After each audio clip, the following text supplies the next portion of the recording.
7 years ago. The road was needing a new surfacing and a pavement preservation, and so we just bought a new, 5 to 7 years of additional life of that of those roads in that area. Vegetation control, striping, we participated in the 1,000 Hands material cleanup on Soda Bay Road. Replaced a big culvert on Big Canyon in anticipation of a project next summer where we're going to reconstruct Big Canyon Road. And then early in the summer, we discovered a pretty significant void in front of the footing or the head wall on the bridge on Eastern Cutoff. That could have been very bad if that road had collapsed and that void had been exposed. That could have resulted in some pretty significant damages had someone run into that. So pretty fortunate that we discovered that, and the crews were able to just jump right on that and get that repaired. We had 2,060 service request phone calls in the period from May 1st to November 30th, which was basically our construction season this year. So in addition to all of the work that we performed, we were also having to address the over 2,000 service requests, and then of course our regular maintenance requirements. What I wanted to do this morning is to bring in our road crews and our administrative staff and our ISF heavy equipment mechanics, because all of these people make this kind of stuff happen. From answering the 2,000 phone calls to ordering materials to keeping the equipment operating, determining if we have right-of-way, where the right-of-way is, obtaining rights of entry. All of these things require a team effort and a group, and so every person here that's from Public Works, and I think almost all of them are here, and which I greatly appreciate. And I wanted you to see these are the faces that make that happen. So, thank you. Well, we appreciate you.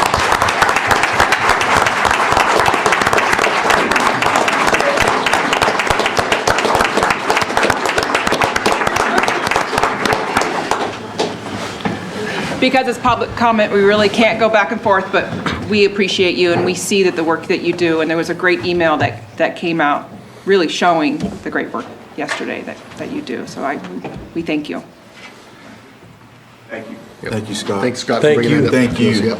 Is there any further public comment on items that are not appearing on the posted agenda?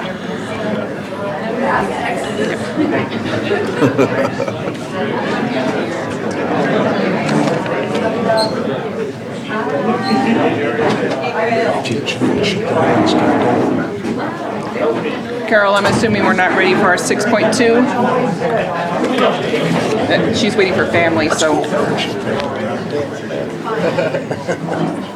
Go ahead, because we can do another item. We can wait.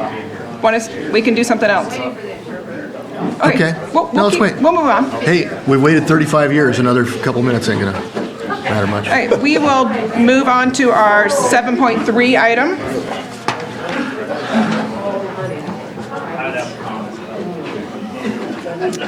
Consideration of the following appointments: Mental Health Board. Thank you. There is 5 vacancies, 1 applicant that's in Supervisor District 2. I think we should just add it on and give you 5 minutes. Are we on 7.3. the mental health board? Yes. All right. So I did speak with this individual. I was happy to see his name on the application. He's recently out of high school, so it's nice to see a young person wanting to get involved. He's been involved in the medical field, went to Canocta Education Center, which has that health magnet component to it. So it's good to see him still pursuing a career in healthcare and taking a greater interest in wanting to join the community and making decisions or helping to advise in which direction we should go. So I'm very happy that this is the applicant that we have in front of us today. Okay. Is there any comments or questions from the board? Trying to slow this down for 2 minutes. Is there any comments or questions from the public on this item? See no movement, I'll bring it back to the board for action. I move to approve Michael Ray Jr. to the Mental Health Advisory Board.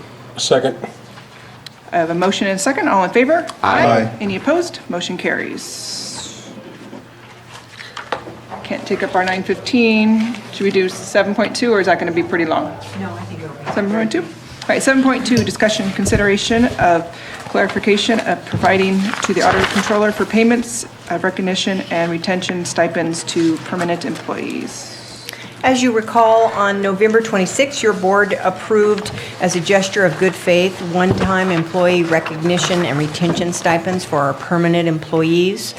The stipends, according to the side letter language that your board approved, they're to be paid to employees who are in active paid status as of November 20th, and part-time employees would receive a prorated amount. Since then, our payroll staff in the Auditor Controller's Office have been working hard and making every effort to issue the stipends prior to December 20th. But while engaged in the preparation of the stipend, some questions have come up about the eligibility for employees that are on a protected leave status, such as family medical leave, employees who are out on workers' compensation, and employees who also might have taken an isolated day leave of absence, unpaid leave on the date November 20th. So the auditor's office has asked for additional clarification to confirm that your intent is to provide the stipends to all permanent employees who were employed on November 20th.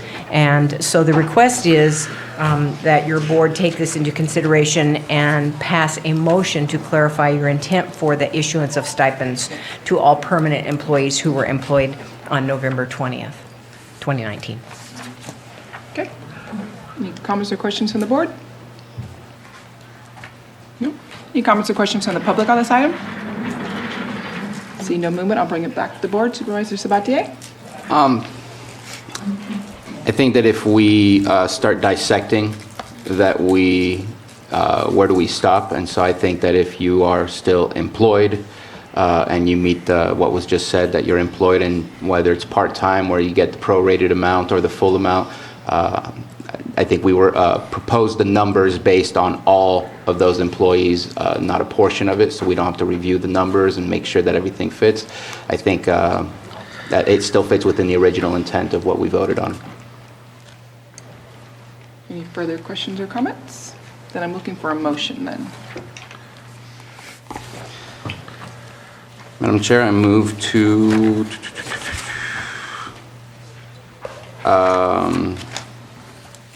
consider that we pay all employed, well, how do I say it specifically? Is it written on there? Yeah. I think, yeah, is there something there? Let me look. Yes, the motion is at the end. I of the move to cover approve memo. that the board's intent for the issuance of stipends to include all permanent employees who were employed on November 20th, 2019. Second. I have a motion and a second. All in favor? Aye. Any opposed? Motion carries.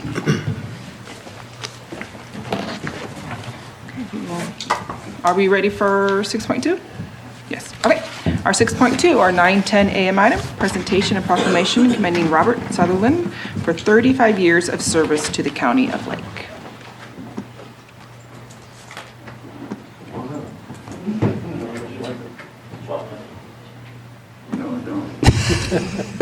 I promise I had to be good though, Rob.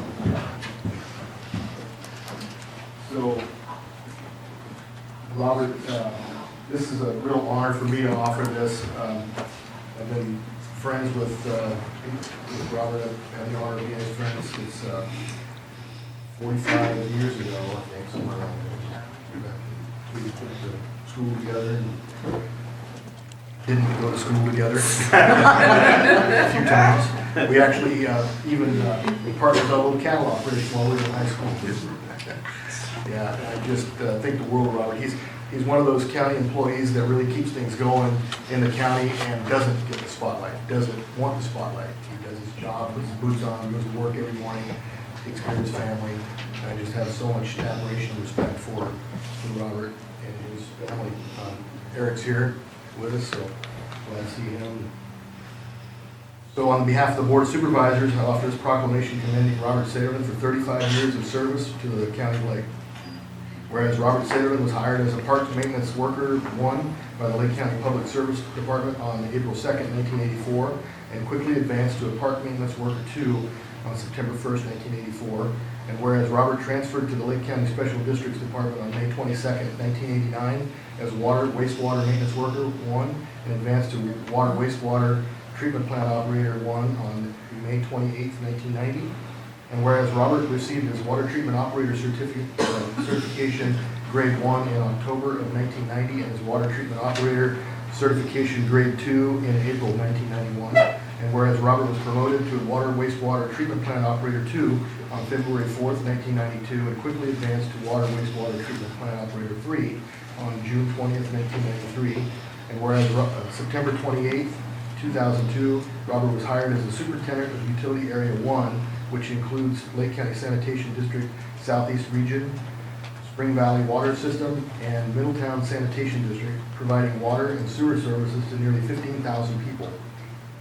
And whereas in 2013, Robert transferred as superintendent of Utility Area 3, which includes Lake County Sanitation District Northwest Region, Soda Bay Water System, North Lakeport Water System, Conotay Water System, and Paradise Valley Water System, serving approximately 13,000 people.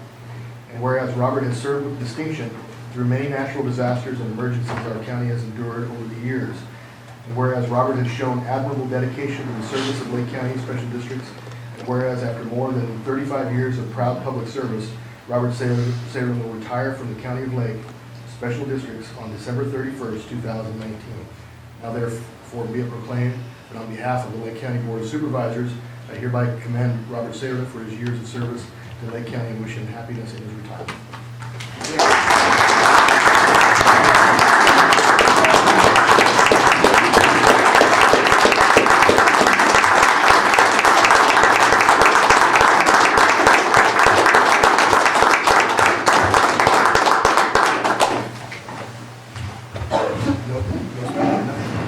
I was told I couldn't talk about the Rob.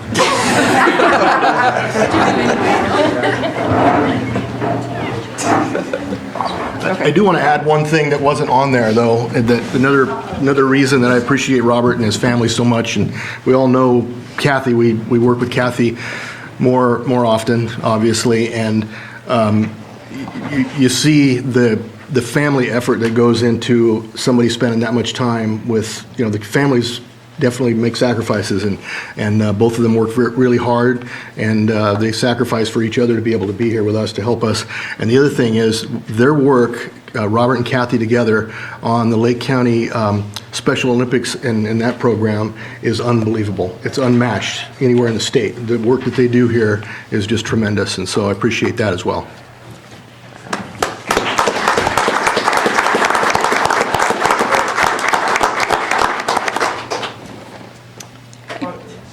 Thank you. Okay, we're still waiting for somebody for their Hello, it's me. 6.3. Carol, please call the elections office and ask Jane Hatfield to come down for the vote. Okay, thank you. There's really nothing I can do while we're waiting. About 7:04. I've been asked to wait till 11 for that one. I'm kind of in a, So they're calling up there. What we're doing is inviting the deputy registrar of voters to come down and join the interim registrar of voters for the 9:15 item. If you can give us just a minute, hopefully he'll be here. Yep.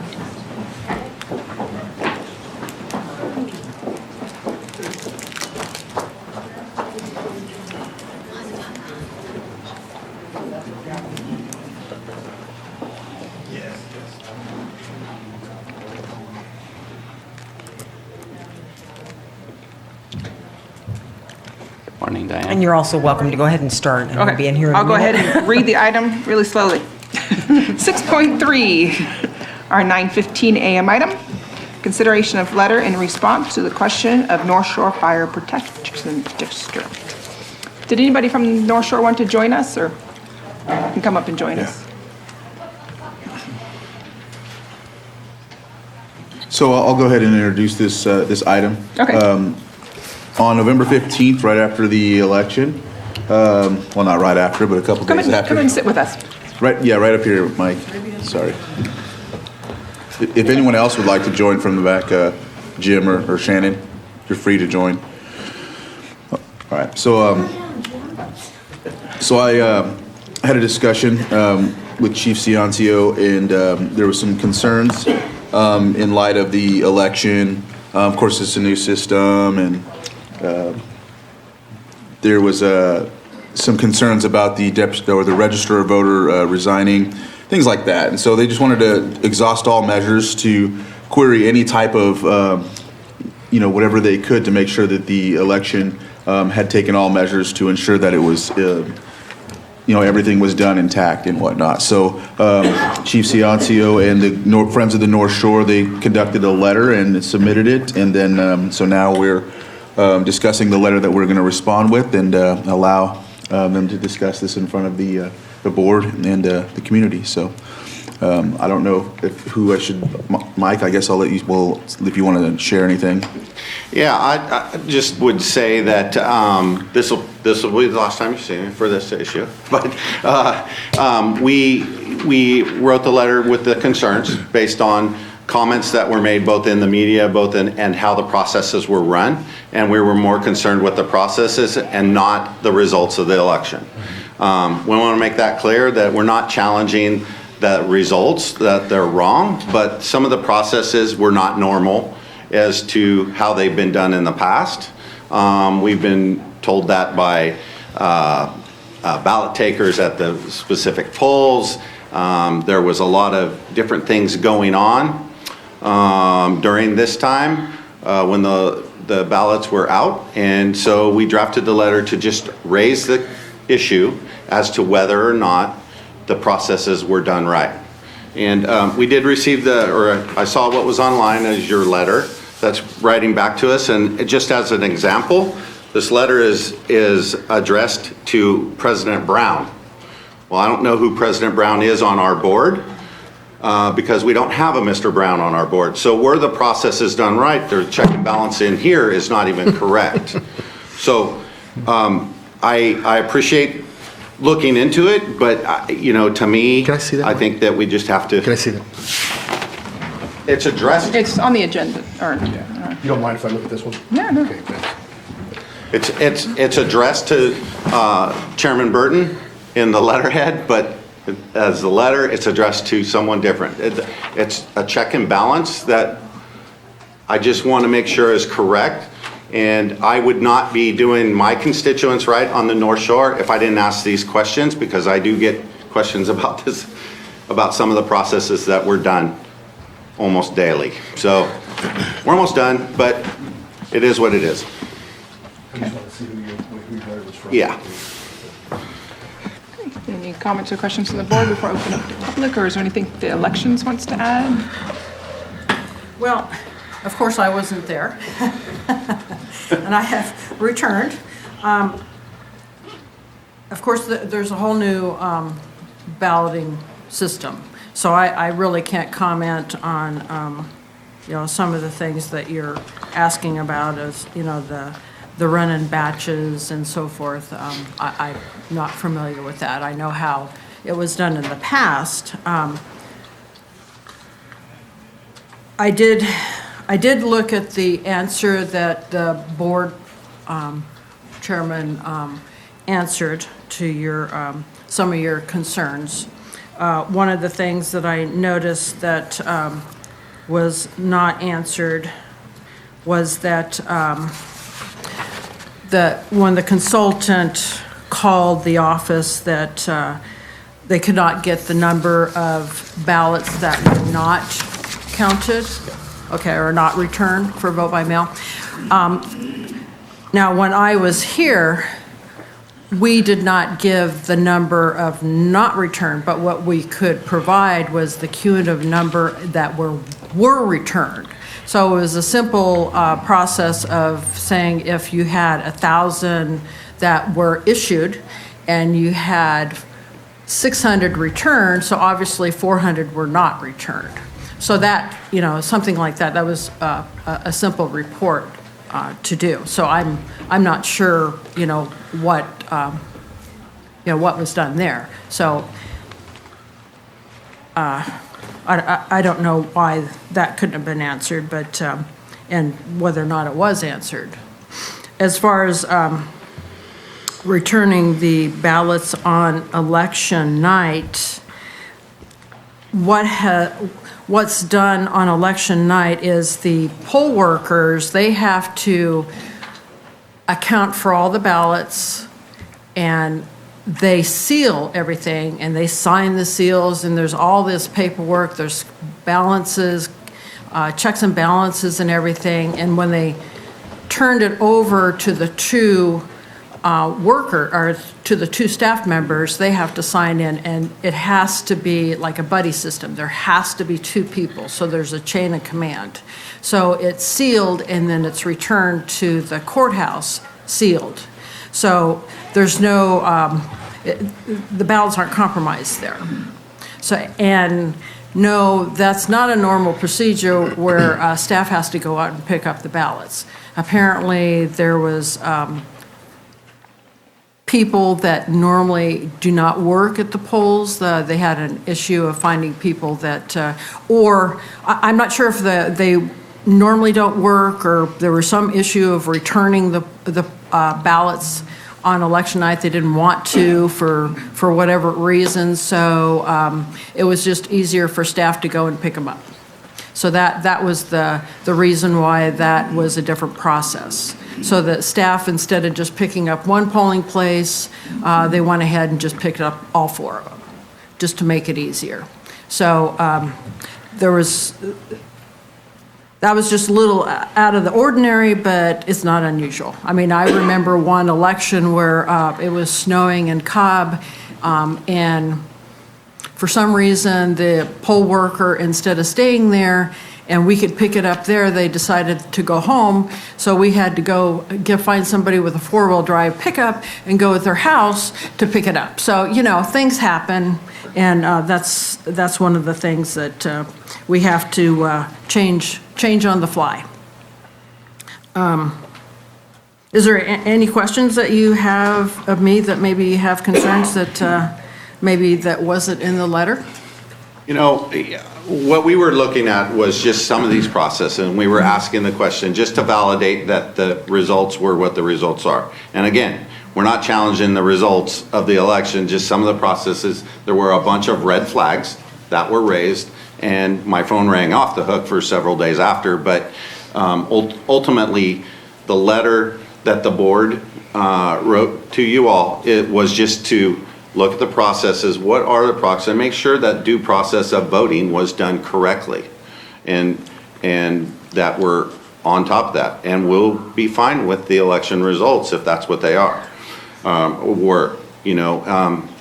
will say that we did receive the Register of Voters validation of the election, and the board did approve that, and probably, I believe we sent it in last week. Board approved that, so again, they're not challenging the results. We're just, some of the processes that were done just didn't feel right. And that's why the letter was written and brought before you all. And I'd like to back up too. Every election, when it's a district election, people think that they're in a district, so they say, I didn't receive my ballot. So if that's the case, if they call up the election office, staff would check to see whether or not they're in the district and whether or not they're eligible to vote on that ballot. So if someone did call up, staff would check to see whether or not they're entitled to vote. And if they were entitled to vote and they didn't receive the ballot, then they should have been mailed one. And the ballots were mailed by a vendor. The main mailing for the vote by mail ballots for the permanent voters were mailed by the vendor. Correct. And in this letter, we had tried to address the PSPS events we had in October, and I was fairly confident that the county uses a third-party vendor for that. And we were not asking if the power was out here, because you guys did a great job at getting a generator and everything was powered here, but was the vendor, was there issues at the vendor's office, agency? The vendor was actually in Arizona, so there was Okay. no issue for power. And again, it was just a question. It wasn't a challenge that something was done wrong. We're just asking the question. So. There was a lot that went on in Yeah. October. Right. So it's a pretty simple process. Ballots come in, the staff has to verify signatures, make sure the signatures match. They match, the ballots are counted. I mean, that's kind of simplified, but basically that's what it is. Everything meets the muster, then ballots are counted. Thank you. And two, I just, I want to apologize because I reviewed this letter and that was an oversight of me too, so we met right as soon as you submitted the letter for the Friends of the North Shore from the board. And we discussed, having this on the agenda. Jay just got in town and was willing to start hitting the ground running and help with these things. And he had a lot of input as well. And then, of course, Diane decided, she worked to get working with us last week. So I think that's going to help a little bit. But I know it's just a little too late in the realm of this election. So I understand your frustration. I understood it when you called. I was in touch with you about it and the board of the North Shore Fire. So I understand, and that's why we're here today, to try to do our best to answer anything we can and figure everything out. So Maybe third time's a charm. Anything further from the board before I open up to public comment? Is there any public comment on this item? See no movement. Supervisor Sabatier? I do want to say two things. One, I understand that you're saying that this is not due to the results, but I'm sure if the results were the opposite, you wouldn't be here in front of us asking us about our process. So I think the results have a lot to do with it, that you're questioning the process. I appreciate the number of questions that you have, and I think that some of the questions aren't being answered in the letter, and either, because I'm looking at, I received an email yesterday from the grand jury, and the way we do it is, this is your finding or this is your question, and we agree or disagree, and we didn't respond to all the questions. And we could have said, this is due to the new equipment, this was a technical issue, not a process issue, or something along the lines. And I think that we could do better to respond, to make sure you feel you have all the responses to your questions. The letter does take care of the PSPS very well. In fact, I would say I appreciate the fact that Catherine approached us and was concerned about how PSPS would affect the election, because she wanted to be... She didn't say affect the election, she affect the ability for the election. It didn't affect the election. And not affect the election, but that's a It's process an for the whole important month. distinction to make, though. Yeah, Yeah. and I appreciate that. But I also appreciate that she wanted to be proactive in ensuring that everything would be in place no matter what was going to happen. And that happened. And so I appreciate the fact that she was more proactive than having to be reactive to the situation. But I would like for us to review the letter and ensure that we look at each question and either say, not applicable, this is some of the questions is almost like a personnel issue. This does not break the process. It breaks our typical process that we would have done. For instance, the updating of the numbers overnight. I know I was looking for the update, just like we usually have, but it's not a mandate that we have to do an update, and that update came the following day. So I think there's certain things that we could have answered and responded to that I would like to see us respond to make sure that there's no more unanswered questions where there might remain some gray area. So what do you suggest that we do? Go back and review this, or do it right now on the fly? I'm not the expert to be able to respond to all of those questions, so I wouldn't want to be the one to sit here and do that. Supervisor Brown? Are you requiring that? Staff to do that? I think, I realize that the Register of Voters office is very busy right now. They have a timeline, I get that. When we read the letter, this online, it was like, well, it doesn't really answer a lot of the questions. Which ones? Huh? Like which ones?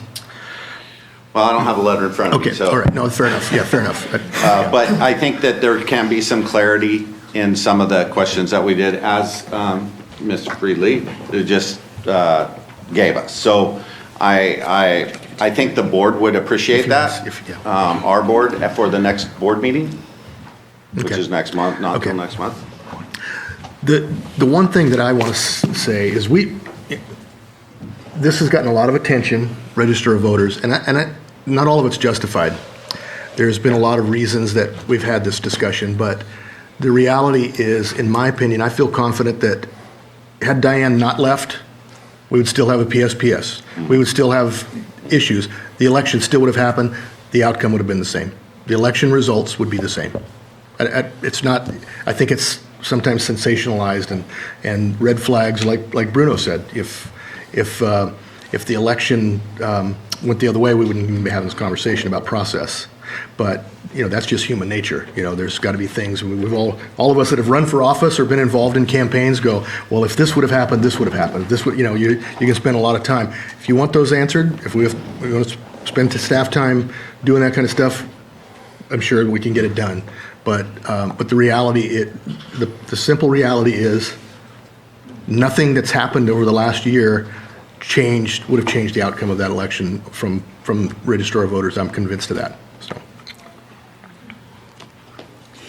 And I think, too, at first, it was really, 63 was the initial number, when the unofficial results. 63, it seemed pretty close. I don't know, maybe others think differently, but me, I thought, well. Oh, that's close. Maybe we'll have a chance to get it, and then it just went the other way, because now it's like 62 point something or something, so I think that's also was your concern and the group's concern as well, was it was so close, and so usually when it's close, that's the other thing in elections. I did want to add one other thing that Diane could confirm. How many times when you were in there did people complain about not getting updates quick enough? Always. So it's always been an issue, and you can only do what you can do. With the equipment that we have, the people that are working, doing other things, and an update is important for the sake of curiosity, but it is not the outcome of the election. So that's the thing. We've all stood up here like we were waiting for somebody to deliver a baby, looking through that window, waiting for the next update to come out. But the reality is, it's an effort of curiosity.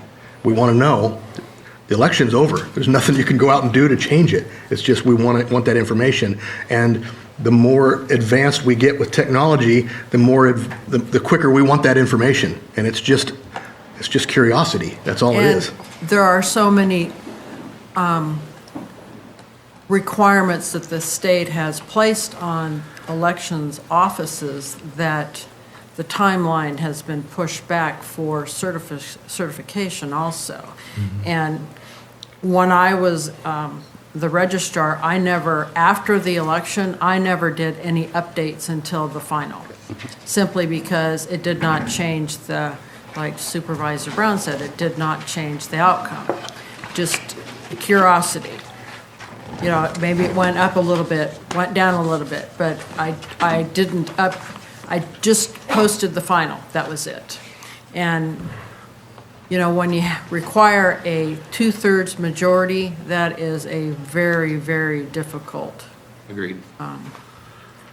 vote to get. Yeah, we've seen lots of elections get that close. Yes. And now they Look get at lots of South them. Lake Fire when I was here the last time. They were just under, and then when the final votes were counted, they just went just above. So, you never know.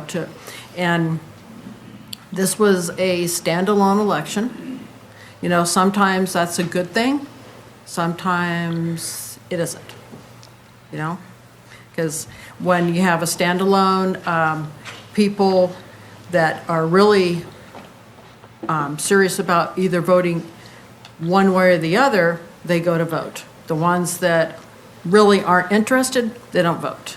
Where in a statewide election, say the primary, that's kind of a no deal, but like in a general election, the turnout is going to be higher in a presidential election. Then when you have a district measure on there and you have all the state, that's going to be the last thing. So yeah, people are going to vote on it, but you might have a better chance of that passing in a general election than just a standalone election. You understand what I'm saying? Yep. So, We did discuss that in the, and again, this, so all and you it know. doesn't cost you as much money because you're not paying for the polling places and all that and the election workers because it's over and above what it cost the county. Yeah, this was my first election, so I'm learning a lot, just to let you know all that. But, and again, I appreciate you guys taking this issue up and at least being allowed to discuss it. Of course. I felt that it was important enough to me to represent the constituents and brought it to this point. So I appreciate you guys looking at it, for sure. Yeah, of course. And Chief, the Friends of the North Shore, Shannon did a tremendous job. She was at, you guys were at every meeting, like every town hall, you were every place. And so just want to commend you, Shannon, for the work that you did on this election, so, on the campaign at least. So.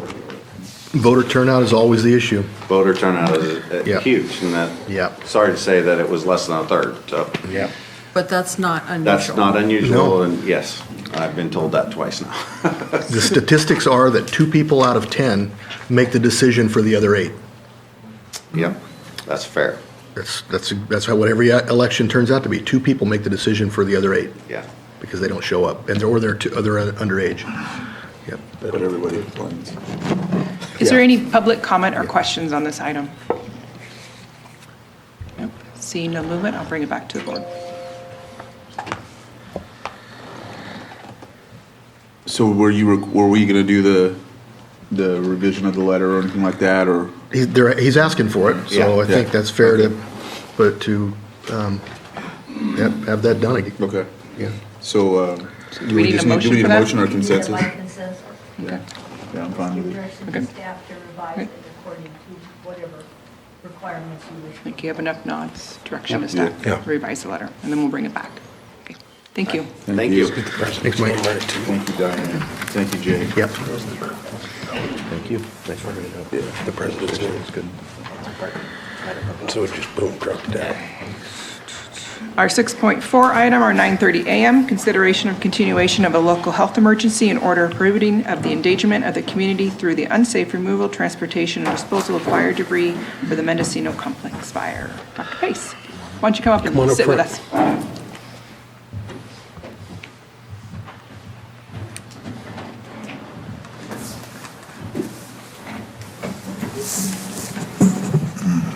Good morning. Thank you for having us. Gary Pace, Public Health Officer of the county. And basically, we're here to ask the board to consider continuation of the local health emergency around the debris cleanup around the Mendocino Complex fire. And Jazz Shit's here. He can probably give you an update. You probably want an update after, since we were here last time. I'm not sure if board wants update. Yes, go ahead, give us an update. Good morning, Jesse with Environmental Health.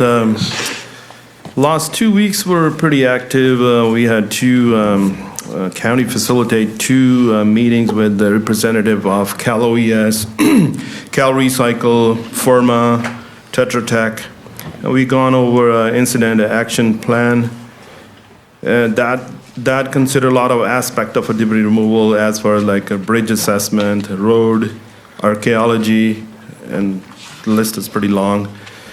So far, where we stand is since last Friday, it's Cal OES decision to stand down. And I'll be following up what's the reason. The way I look at it, I think it's an unsafe situation with the road conditions. So they're standing down. Where is this? Up in the 22 properties we have up in. So they haven't done any of those? Actually, initially it was the 17 properties. I'm gonna go a little bit back. There was 5 properties who were disqualified, which we were able to put it back into the program. So total is 22 properties. Do they have insurance, any of them? What was that? Are they insured? I don't know. I don't have the figures. There are some properties that are not insured, but I don't know the exact numbers. Is there a way I can't even believe this. I can't even believe that over a year later, the state is having a meeting and, these committees and all this other nonsense that they seem to have plenty of time for. They could have cleaned this up with all the time and money they've wasted just in the suits meeting over this. If they have insurance, and I know the county can't afford to go in and clean it up unless we know we're going to get reimbursed. And if they have insurance, it's some form of reimbursement. Is there any way that we can look at that? Go have it done locally. Have local contractors go in and do it, or have the property owners have it done. That way, we don't have to deal with their stupid prevailing wage and all their other nonsense that causes to do things rationally and reasonably.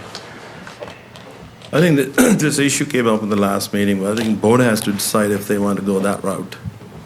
I think, I don't know the exact numbers, how many properties are insured, how many are not insured. Okay, is there a way to find out? I mean, it's probably too late now. They probably dragged their feet so long now. I think unfortunately, the timing, it was exactly rain the or same timing. The last year, the reason was the operation was suspended because of the weather conditions. So Yeah. remobilizing exactly in the same time, I think we ran into that. We have no control on the weather situation. I don't know where the 22 properties are, so I can't say. I mean, Well, if they're able to drive back and forth to their house, why can't somebody go in there to clean it up? Mr. Brown, there are some properties that are pretty challenging, way up in the Mendocino forest. I mean, like one of the areas where they have to even build bridges going through the creeks. Okay, well, are all 22 of them affected because of that one situation? No, they're all That's what I'm saying. scattered. Let's do the Yeah. ones that we can. Let's look at the ones that we can and see. It's dumb to, it's bureaucratic dumb. These people have no common sense whatsoever. I think the last meeting we had, a serious situation came up with the assessment of the safety committee. It was back. Another committee. Yeah, great. So I think that the census was that we clearly need 2 weeks of a dry weather. Okay. So we've had 8 months, and then now it's raining again, so you're probably not going to get 2 weeks for a And while. for us as a county, I'll be back onto my normal routine checking every 2 And I weeks. realize it's not you, and it's not staff, it's the same thing we've dealt with the state, with the Valley Fire, for ever since then, they haven't appeared to learn anything. It costs more to do less. And, we've seen it over and over and over again, and we hail them because, they're holding the purse strings, but I'm done with them. I'm tired of dealing with this state bureaucracy that charges 4 times more to clean up a lot, 5 times more than it would if somebody that really knows what they're doing goes in there and cleans it up. So, this whole concept of, let's give the state a standing ovation because they're coming in here and cleaning up for us, it's ridiculous. It's just...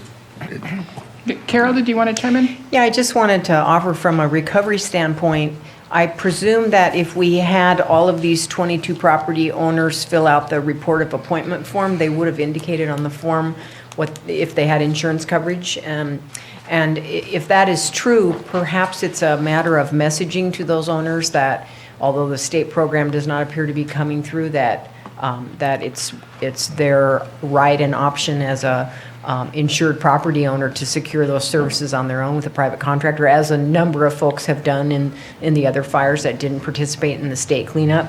I think we've had so many of these state cleanups that there's probably an expectation that the state's going to come in there and do that, and hold their so hand. people don't Yeah. act. And because they're thinking the state's going to come do it. Maybe it's time to notify people that the state isn't going to come do it, and they need to work with their insurance company to hire a contractor and do it. Carol, I want to clarify, state is directly in touch with all these property owners. There. So are So they they- telling them we're not going to do it? They are. Okay, so can I ask another question? Yeah. Let me go at another angle here. Why are we cleaning them up anyway? Why do we care? It's a rhetorical question, but I want to know the answer to make a point. Why we care as a county? Why do we care? Yeah. Why do we as a board care to clean it up? Why does the state care? I think that it's because of the proclamation. It's when it's first happened, that the event happened, it was so large because of the imminent health hazard. It's not a health hazard anymore? Well, it is still a hazard, but you're right. It should be, It's but been over a it year apparently now. isn't, because here we have 2 rainy seasons coming and going, and we're not cleaning it up, and it's in the drainage. Every property in Lake County is in a drainage somewhere, so they obviously don't care about it, so why do we? Why do we care?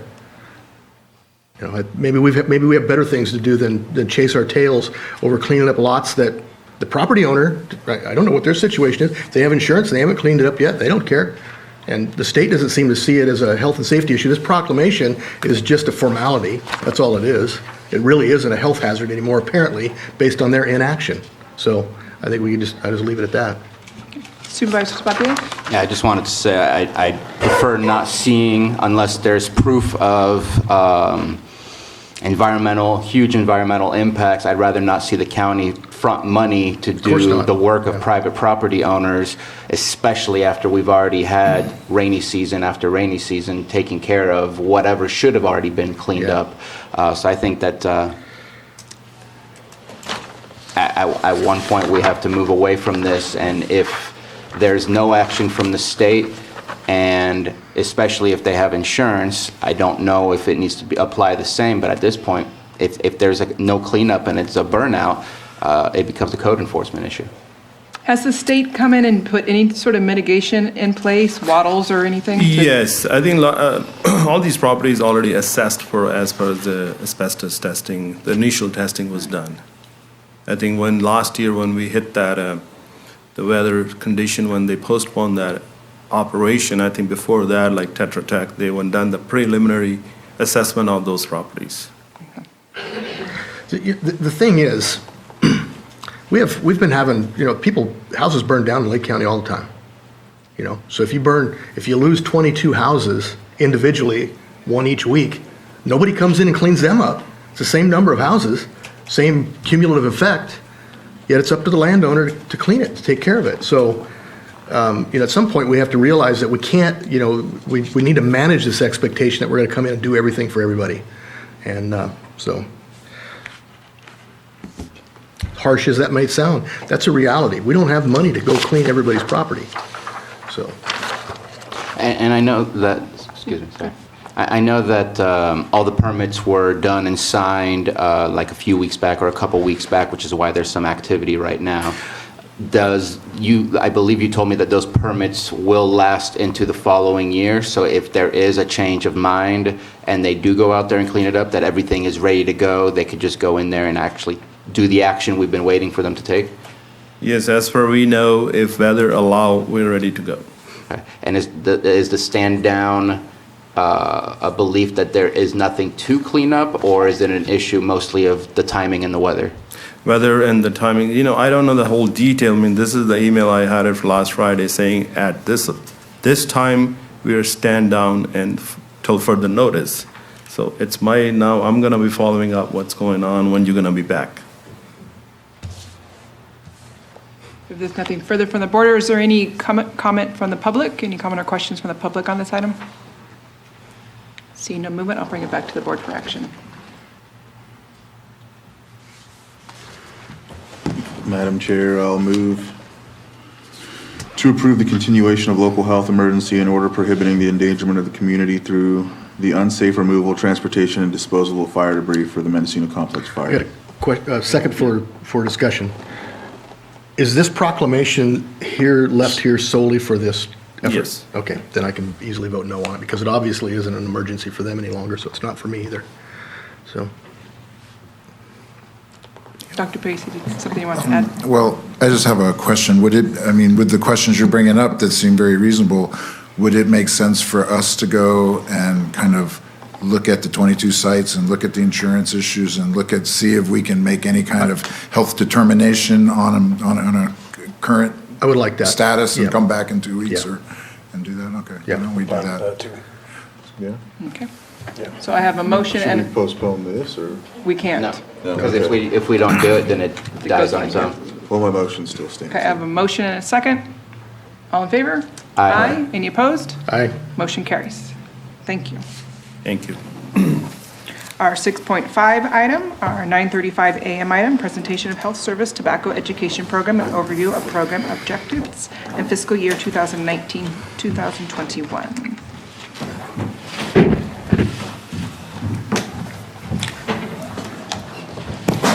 Good morning, your board. Denise Pomeroy, Health Services Director. The Health Department is here before you today to give you a presentation on the local tobacco program and the overview of objectives for the fiscal years. I have Dr. Gary Pace, our Public Health Officer, and Gina Lyle Griffin, who is our Tobacco Control Program Coordinator, who will be doing the presentation for you. At the end, we will ask board for direction to staff to continue or bring back additional items before your board.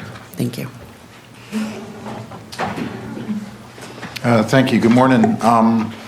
Yeah, so what we'd like to do today is talk a little bit about the tobacco use and health issues in the county and review some of the possible actions that some of the other jurisdictions have done and get some guidance from you all about this. So here's the outline, basically what we're talking about here. We'll talk a little bit about vaping and the use of flavors in vaping as part of their the marketing tactic that they use, and then we'll review some of the actions of other jurisdictions and see if you all have any suggestions or guidance for us that you want, actions that you want us to take. So this is to start out. This is some of the data on smoking in Lake County. So this thing on the left, I'm sorry, it's probably not going to show up as well as I'd hoped it would, but it's this is from the Hope Rising website, and just as a kind of quick aside, this is a really great website that has a lot of the health data around Lake County, anything from insurance status to childhood immunization rates. And so if you're ever looking for health-related data, it's Hope Rising LC. And so on the right is sort of the specific statistics, and the smoking rate in Lake County is 27%. And this puts Lake County 58th out of 58 counties. The next closest counties are at 20%, so we're significantly higher than the next closest counties. And from a health perspective, this correlates with cancer, right? And so the all cancer death rates is significantly higher than the state average, and the lung cancer death rates are significantly higher than the state average. Also, one other point to notice is just if you look at the line graph there, that it sort of is dropping down. That's 2015, 2016 there where the low point is, and then it starts rising back up, and that's right when the e-cigarettes and the vaping was introduced. So it's just a kind of a useful detail to notice. And I just wanted to add that when we talked about the next closest counties, there were 3 other counties that were at 20%, and then it drops down as far as smoking rate goes with the counties in California. It drops down to, maybe 15. So we are literally the highest, and we do have very high cancer rates as well. So the next thing we want to talk about is what this looks like in the teens and the young people in the county. And so this is just use rates, the first statistic, and the average rate was 14% in California, yet it was 22% in Lake County, so again, significantly higher. There's a lot of interest in the youth, and that's part of what we'll be talking about here. But one of the things that's also significant is trying to track underage use sales in Lake County. So when can the kids go to the stores and buy them even though they're not supposed to, basically. And there's not very good monitoring going on here. It's done by the state. And the last check by the state was in 2018. And out of the 6 retailers that were tested, that were attempted to buy, all 6 of them did sell to underage folks. And prior to 2018, the only data we could find was from 2014. So it just shows the gap in the tests and the inspections. And I do want to point out that even though the age to purchase tobacco in California is 21, every one of those sales was to minors under 18 years old. Can I, did you want to take questions as we go or at the end? Either way is fine. I mean. So, okay, thank you. So, we've talked about this before. I've been hammering on this thing ever since I started up here because I think it's a waste of time. The reason is good, but the efforts are never fruitful, and with all the money that's spent. throughout the state. You know, any state-run program that relies upon the sale of something in order to maintain its bureaucratic monster is not really serious about eliminating that program. So that's just an observation that I have with the state with a lot of things. This is a classic example of that. We've had this. So 6 out of 6 inspected. I read nothing about any charges being filed or child endangerment, which is, you know, that's a pretty serious charge in Lake County. And I've read nothing. So 6 out of 6, what happens to them? Nothing? They should. They're issued warning letters, and these were actually. Ooh, I bet that scared them. Yeah, this was state. This Yeah. wasn't local. Right. Purchases, so, Yeah. yeah. So if somebody's driving in their car with their child unbuckled, they get arrested with a $75,000 bail for child endangerment. They don't get a warning. They get arrested. So somebody selling cigarettes or vape or e-cigarettes or anything like that, they get a warning letter from the state. I'll bet that must just frighten the hell out of them. I don't know.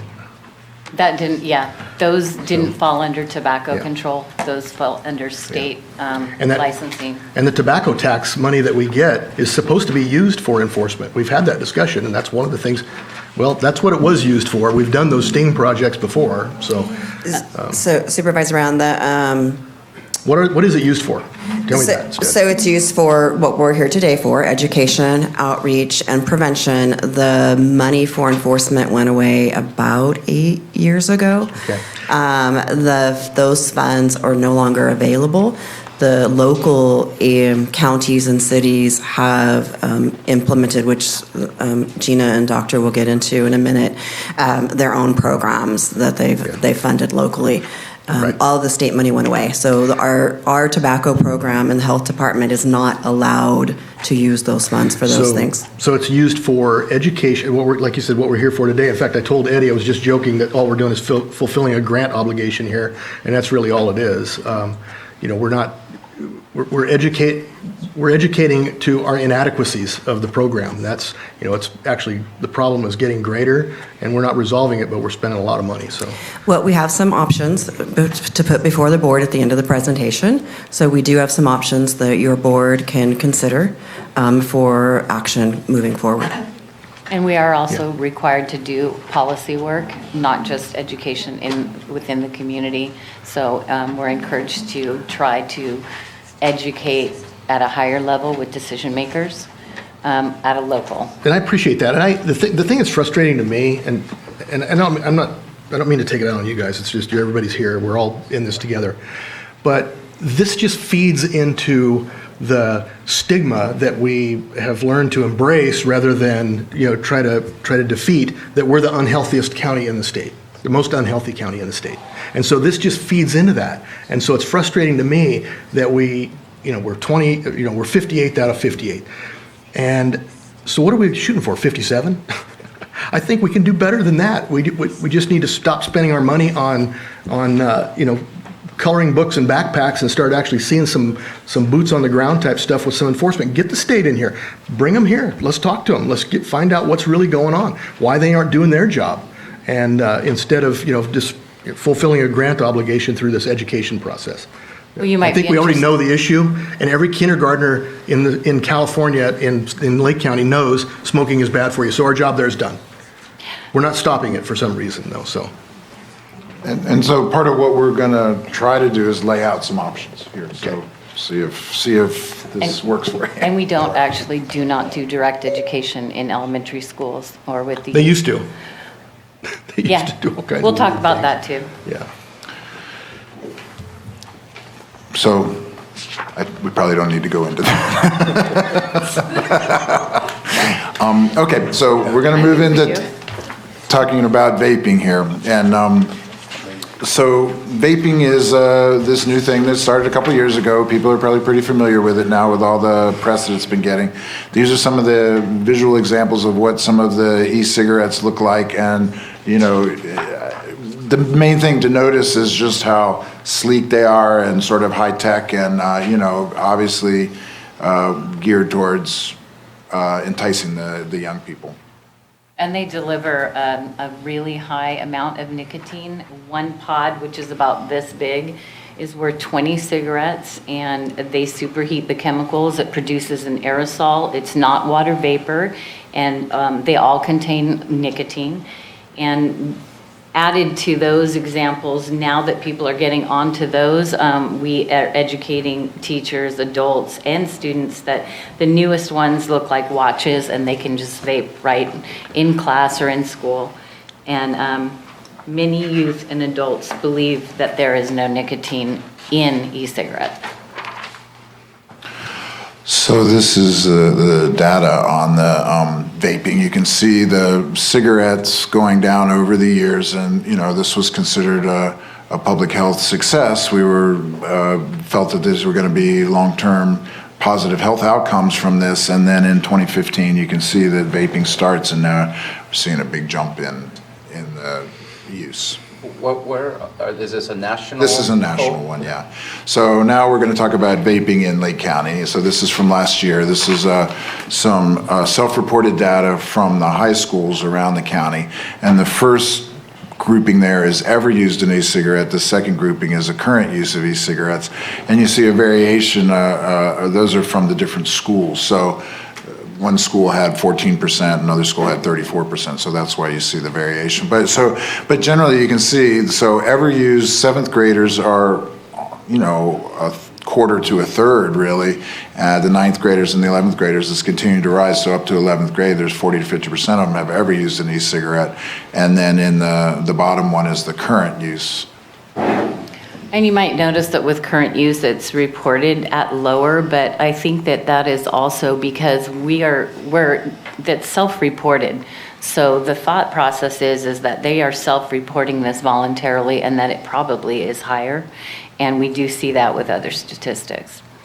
And in that, those data points, does it split, because you say e-cigarettes, does it split between cannabis e-cigarettes and tobacco e-cigarettes? There are different questions on the California Healthy Kids Survey, and these were directly related to nicotine. But there are other questions that involve cannabis and alcohol use. So this is where we're talking about the current sort of, maybe call it an epidemic of pulmonary injury related to vaping. So you've been hearing about this in the news. Their current name for it, they change the name about every week, is EVALI, E-V-A-L-I. That's the acronym for it. And this is the most current data. I checked it again for last week, and it's a little bit higher, but it's essentially the same. Basically, these are cases in California. There's been 175 or so cases so far over the last 6 months. And you can see that it can be pretty serious. These can be young people, anywhere from 14, a lot of them are young, and you can see the age range is there, but it's, and young healthy people that associated with recent vaping get this severe lung injury that they go into respiratory distress. And there's been 4 deaths in the state. One of them was in Marin County. I think that's the closest one to here so far. And so, and this brings out part of the kind of the problem here is these things came out before there was much health-related research. So all of a sudden we're getting these terrible outcomes, and we don't really know why, because the products got released before the research got done. Also, you may want to just notice that down at the bottom, there's a lot of talk about this that's mainly seems to be related to illicitly acquired cannabis products, but there's at least about 10% of them in California that they're identifying that there's no cannabis involved at all. And then the one above that, that's about almost 50%, was with nicotine and cannabis together. So, it's just not clear what exactly is going on here. They're starting to narrow in a little bit on this vitamin E issue, but we just don't know yet. And just to the point about the fact that there was no pre-market review by the FDA, there was no deeming that happened before these were released and sold to the public, and to this day there still has not been. So that's why we're finding things out as we go along. They're not regulated or reviewed. So, okay. quick discussion about the use of flavors. So this appears, basically this looks like it's a marketing tactic that the industry is using to get the young people hooked on this and starting to use it and experiment with it. And then because the nicotine content is so high, they're getting hooked. And there's over 15,000 flavors that e-cigarette liquid and vape oils come in. And there's major targeting of youth that occurred in Instagram and gaming sites and on YouTube. And there were influencers that were hired to do so. So there was a very specific targeting of youth.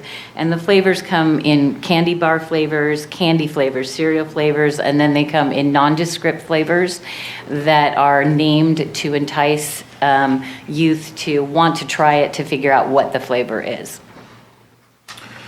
So this is a slide that basically, again, didn't show up real good. Sorry about that. It's but basically the yellow is the use of flavored tobacco products, and the blue is without flavor. So, and this is in young people. So the left one is Electronic smoking. so those are the vaping, the e-cigs. And so basically, the yellow one is where they use flavors, and the blue is where it was unflavored. So you just show that the vast majority of young people, of youth use is with the flavored products. And of note, up above in the green is, of those that currently use tobacco, an overwhelming majority use electronic smoking devices, and that stands at 84.3%. This is a study just to further emphasize that most of the youth and the young adults they're using it because it comes in flavors that they like. So this is a recent study. In some surveys that have been done, and in just generally in asking youth, which we do with our 6 youth coalitions that we have at every high school in the county, we ask, and they say that they generally state that they probably would not utilize it if it was not flavored. The flavor is what they are attracted to, although they do become addicted to nicotine in the process. So here, this is basically, we've talked about what's going on, and now the question is what can be done.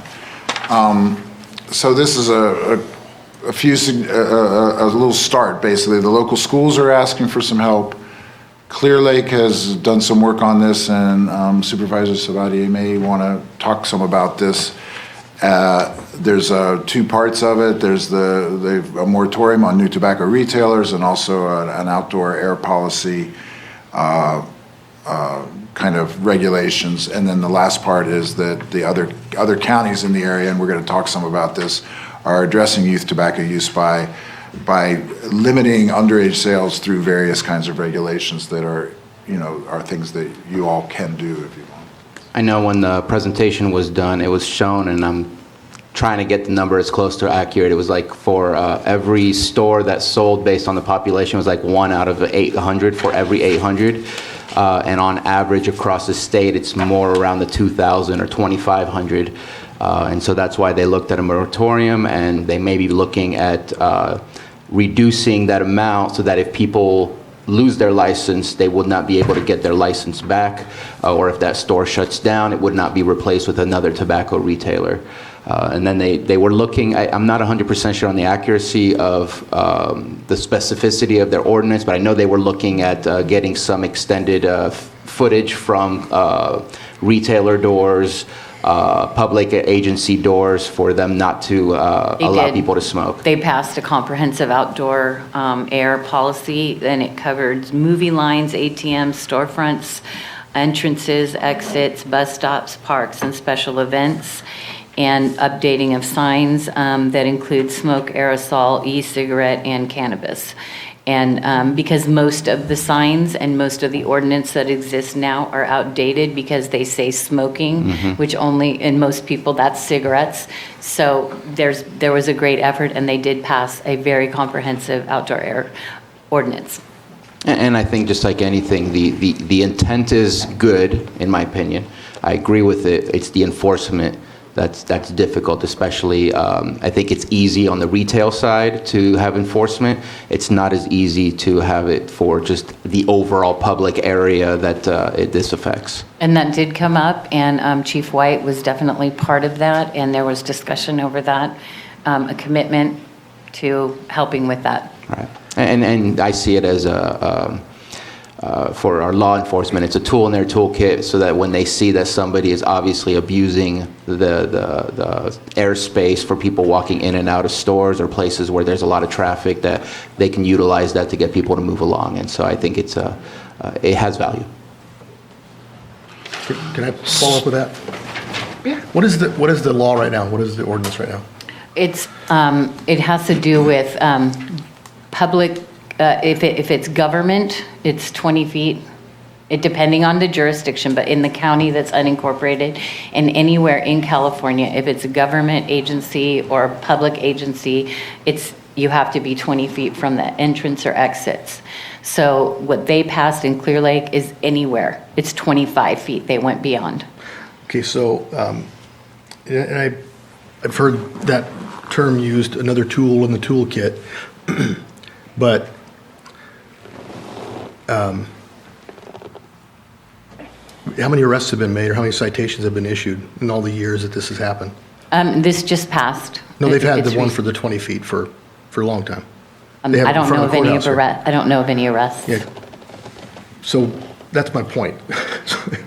You can make all the laws, all the ordinances, all the regulations you want, but if there's no plan to use those tools that are in the toolkit, what's the point? Well, I believe that the idea is not that it should lead to more arrests, because it would be strange if we had our jail filled with people just for I'm smoking not talking cigarettes. citation. That's what I said. But it helps to at least move them along so that that area can be more clean of an environment for the rest of the public. Okay. That's So the way, it's that's the way that I basically see just it. Yeah, it's. And if you defy the rule in front of an officer, at that point, there's another action that can be taken. An action that can be taken but probably won't, yeah. And I said, enforcement is the hardest part of any of this. Well, it is, but that's why instead of from on high, us making these ordinances that we feel are good, those that have to enforce them, where are they weighing in? That's what I want to know, what they want us to, what they would like to see. A lot of times that tool in the toolkit, when the job is washing a window, you don't want to give them a hammer. You want to give them the right tool. What is the tool that they want? And I think that's the, Chief White obviously weighed in on the city's ordinances, but we need to figure out, Lakeport, this is their jurisdiction here at the courthouse. Most of the county government offices are within some jurisdiction of the cities, but what is the city of Lakeport and what's the sheriff want? That's what I'd like to hear. So let's go ahead and finish, and then we'll see where you want us to go with this. So this is basically an overview. There's a lot of information up here, but basically it's an overview of local tobacco laws in California. The first several are limiting flavors in various forms. Then there's a couple where they banning pharmacies from selling tobacco. Sonoma County raised the price of a pack of cigarettes to decrease access. And the last one is San Francisco, where they're working on some of this setbacks. Many of the above jurisdictions have also recently done e-cigarette sale bans. So with the flavors and the e-cigarette sale bans, that's an action that can be taken to where it's not accessible.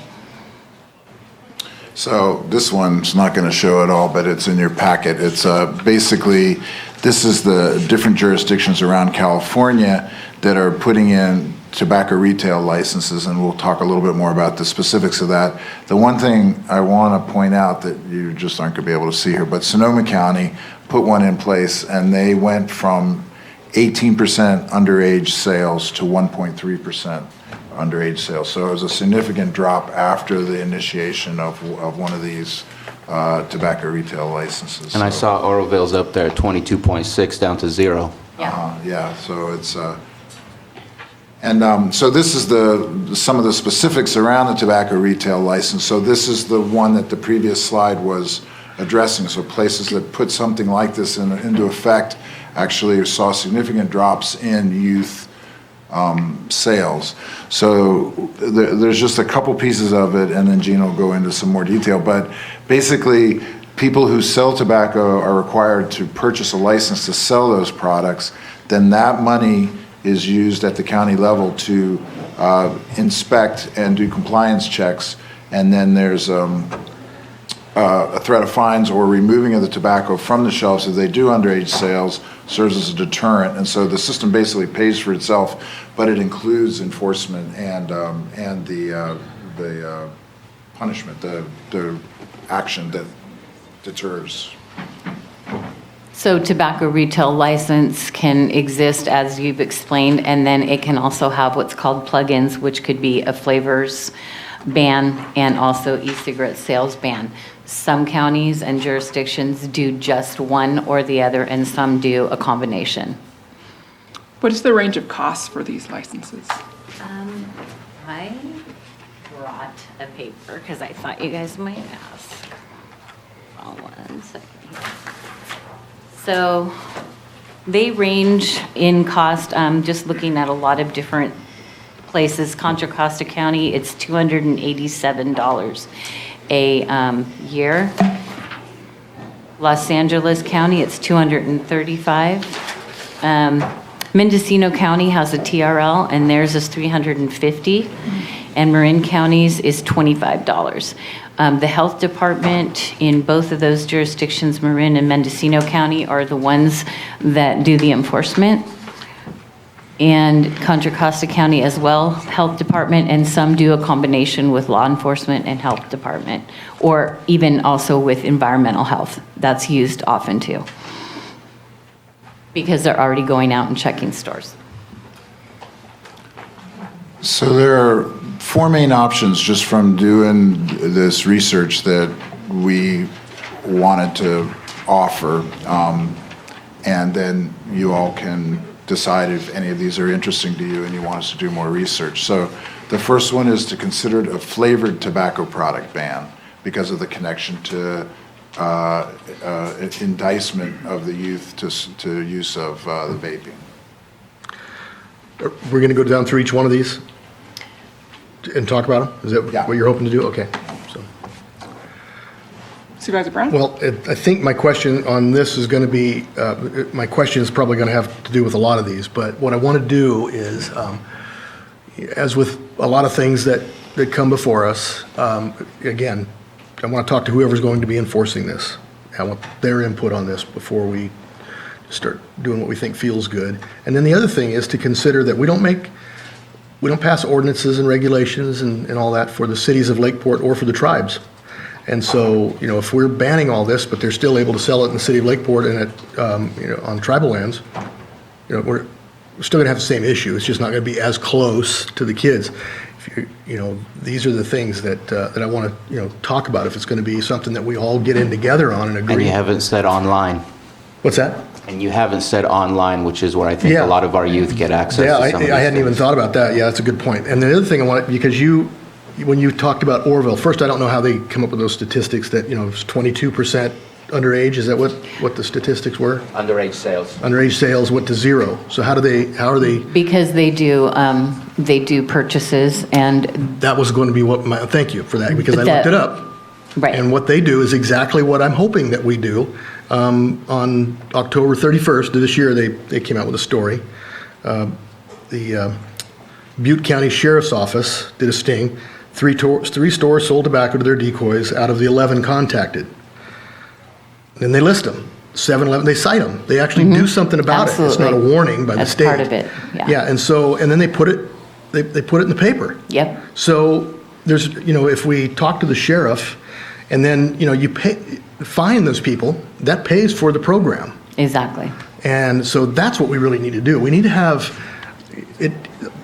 I appreciate all this, but I've seen ordinance after ordinance after ordinance come before us. None of it's enforced, and so it's pointless. And so unless we're going to actually create something that is done right, done effectively for what we hope it's intended for, it's just words, and it's just time spent up here making ourselves feel better. And that's really all it is. As part of them, paying their their tobacco retail license fee. They know that stings or purchases are going to be conducted twice a year. They don't know when.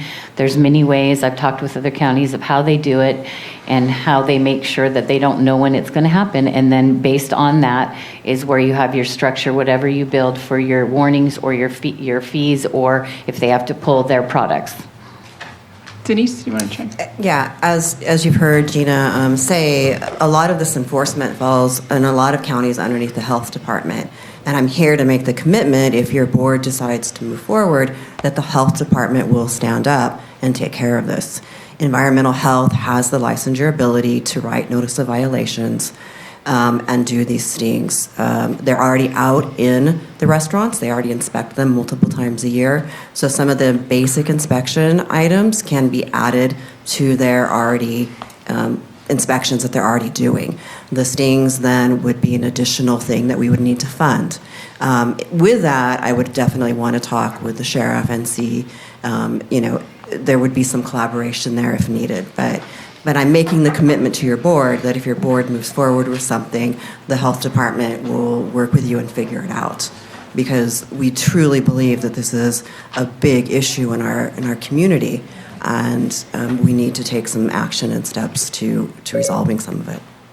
And you can see on just in terms of enforcement kind of strategy that can be used is this last part where impose a fine, the first one, the second one you pull tobacco products for 10 days, the third offense, or some version of this can be very effective and has been effective in other places. And so And I know we're discussing tobacco, but I would love to add alcohol and cannabis to that as well. If you don't follow the rules, then you're providing this product to somebody who's not supposed to have access to that product.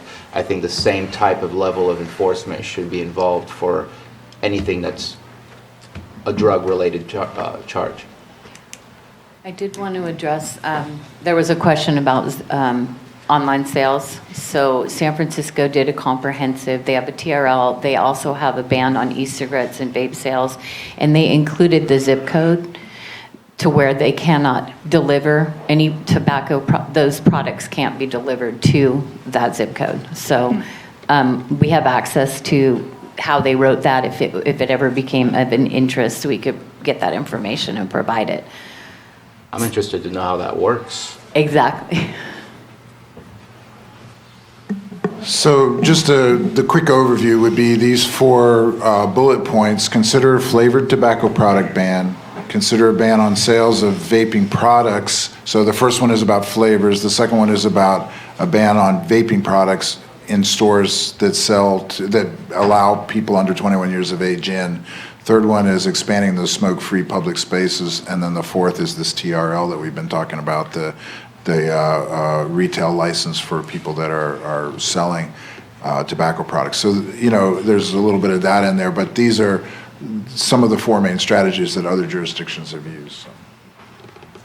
Also to address the concern about if the county were to pass a TRL, the city of Clear Lake has stated that they are moving forward to pursue a TRL themselves. I can't speak for Lakeport itself, but if the county does it, and as far as sales occurring at like smoke shops on tribal lands, there are often times where they choose to go 21, their sales 21 as well. I'm not sure. It would be on a case by case, but that way, if it was always 21 all around, that would help as well.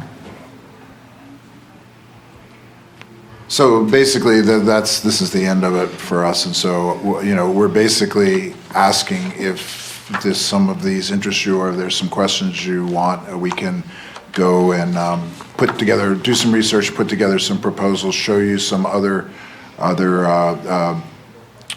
ordinances that have been done by other jurisdictions, and come back and report back to you if you want. Supervisor Sabatier?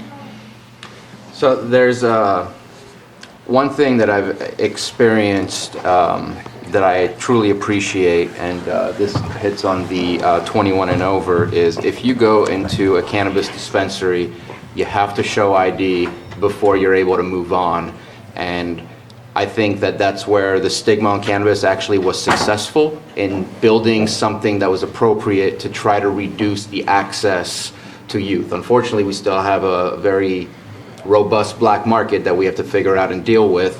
But as we deal with that, the access will become less and less. And I know that we've all experienced it. Adults provide for the youth at all times, and there's laws against that as well. But if we can minimize the access, I'd love to see vaping be only available in 21 and over stores. Because I just think that right now in our schools, it is an epidemic. It is an issue. My wife probably won't appreciate me quoting her, but when she's walking around school and she smells cotton candy, she knows somebody's vaping. And so the flavored idea is very much a reality of what is happening in our schools. It doesn't smell like cigarettes. And I don't know if they use the flavored because it masks it, or if they use the flavor because they like it, and it might be both. But the fact is that our youth are accessing something that is not even understood yet, and that's definitely a problem. I know that anything you smoke obviously is a problem, period.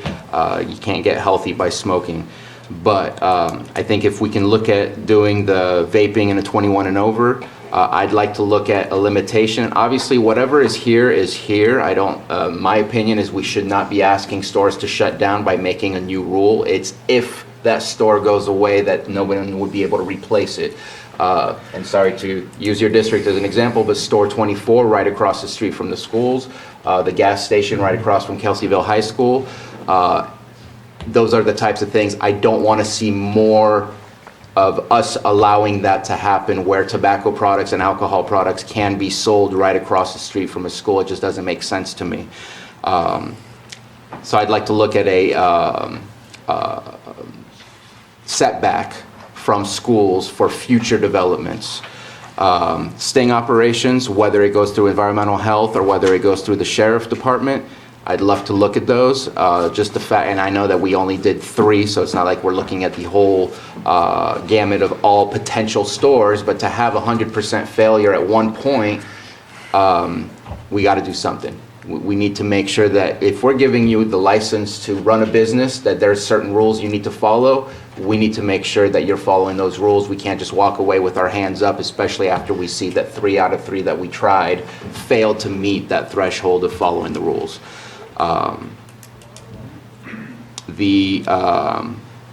I am all for the tobacco retail license for limits. I'd love to see limits on the number of cannabis dispensaries in our county, the number of liquor licenses in our county, and the number of tobacco licenses in our county. Again, it's not to say pulling it from people, but making it a manageable amount. We know we have substance abuse issues in our county.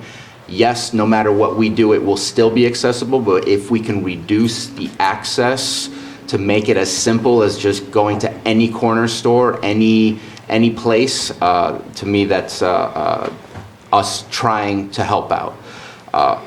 And I know, I don't think we have too many of these in the county. This is definitely something in the city of Clear Lake, but if you're called cigarettes cheaper and 90% of your products are tobacco related, you should not allow a 6-year-old to walk in just because you sell gum. I just think that specific types of stores should be 21 and over, because those are your products that you're trying to supply to the public.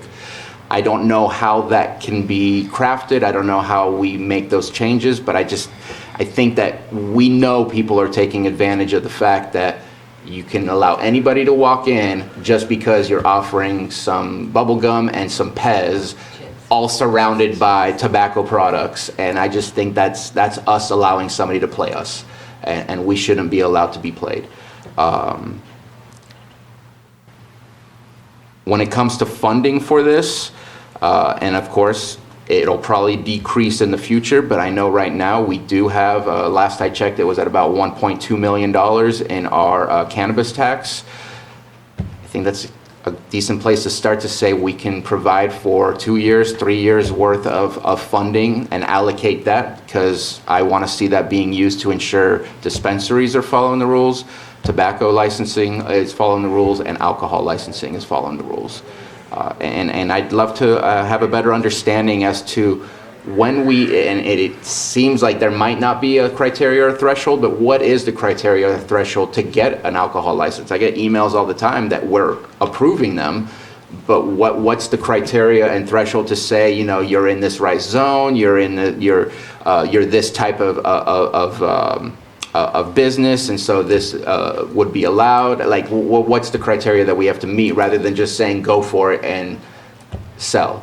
Because it makes sense to me, if you're a restaurant, that you have the ability to serve alcohol to go along with your food, but to have 10 bars in a 1 square mile radius or less, just, I know that ends up having a result on our social life in our communities. So again, it's all about how it can be enforced. But I think that we have some pretty simple things that are available to us, and making sure that we enforce, and to not do the sting operation, and knowing in 2018 what our results were. I think at this point we're just shooting ourselves in the foot by saying we're doing something about it. So. For me, okay, go ahead, Denise. Supervisor Sabatier, thank you for all of your feedback. I've been making notes. But the permitting for alcohol and all that is not done through the health department, No. so we'll have to do some collaboration on that and with some other county. It's done through the state. Yeah, We're just none of it is done through us We're just locally. giving information on it. The sheriff has to sign off on it. Right. Well, we still have a sign off on that. We don't. If we don't sign off through the sheriff's office, they still The get it. sheriff's office signs it off, not us. No, but I'm saying us as a county, not us as the board doesn't have any jurisdiction to say yes or no, but we can have those conversations, because we can. Michaelin. Good morning. Mike Lynn, Del Val Community Development Director. Alcoholic Beverage Control, ABC, does send documents over to the Community Development Department. Community Development staff does fill it out. We look at the zoning ordinance. The zoning ordinance depicts whether or not you can have beer, wine, or alcohol, and sometimes it's either a use permitted or a minor or major use permit might be required. So those forms are filled out by planning staff. ABC gives us 20 days to get the documents back to them.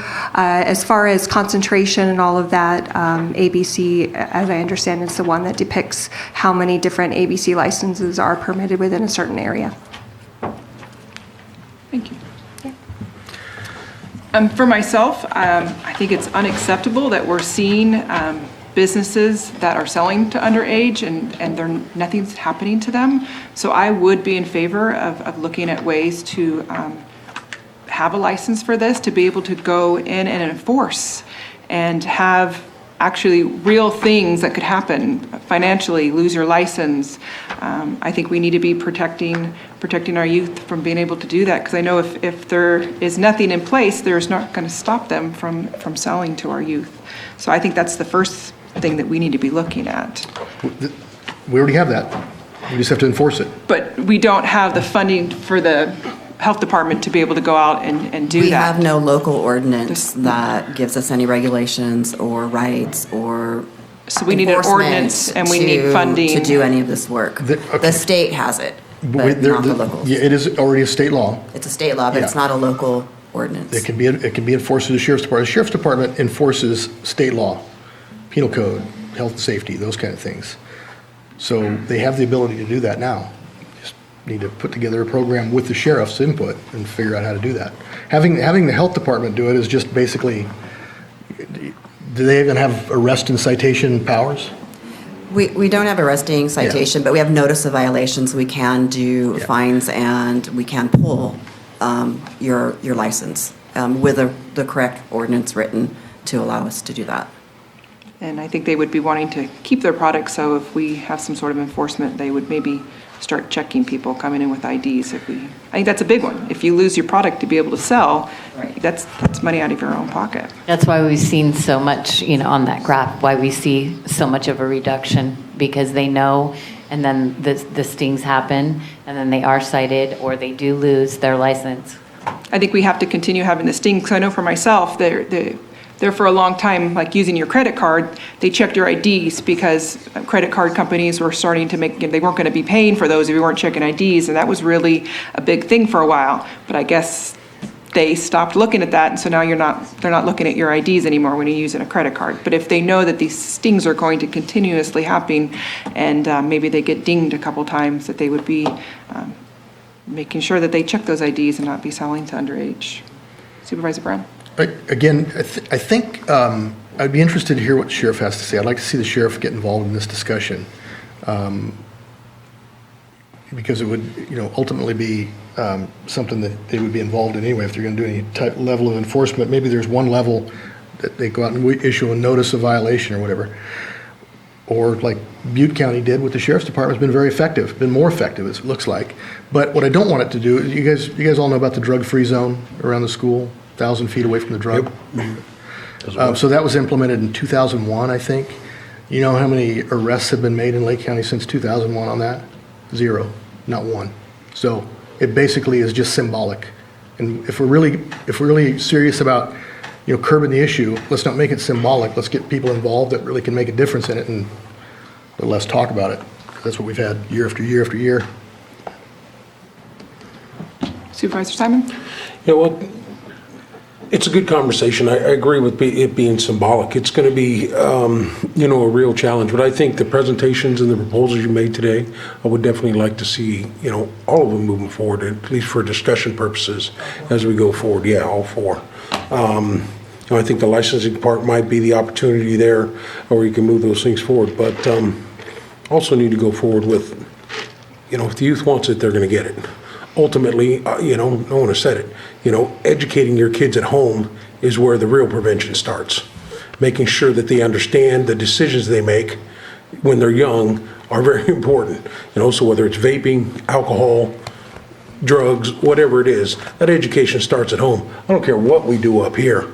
It starts at home, that decision-making process. So we can ban everything we want to ban, but it's still going to happen, and that's the truth.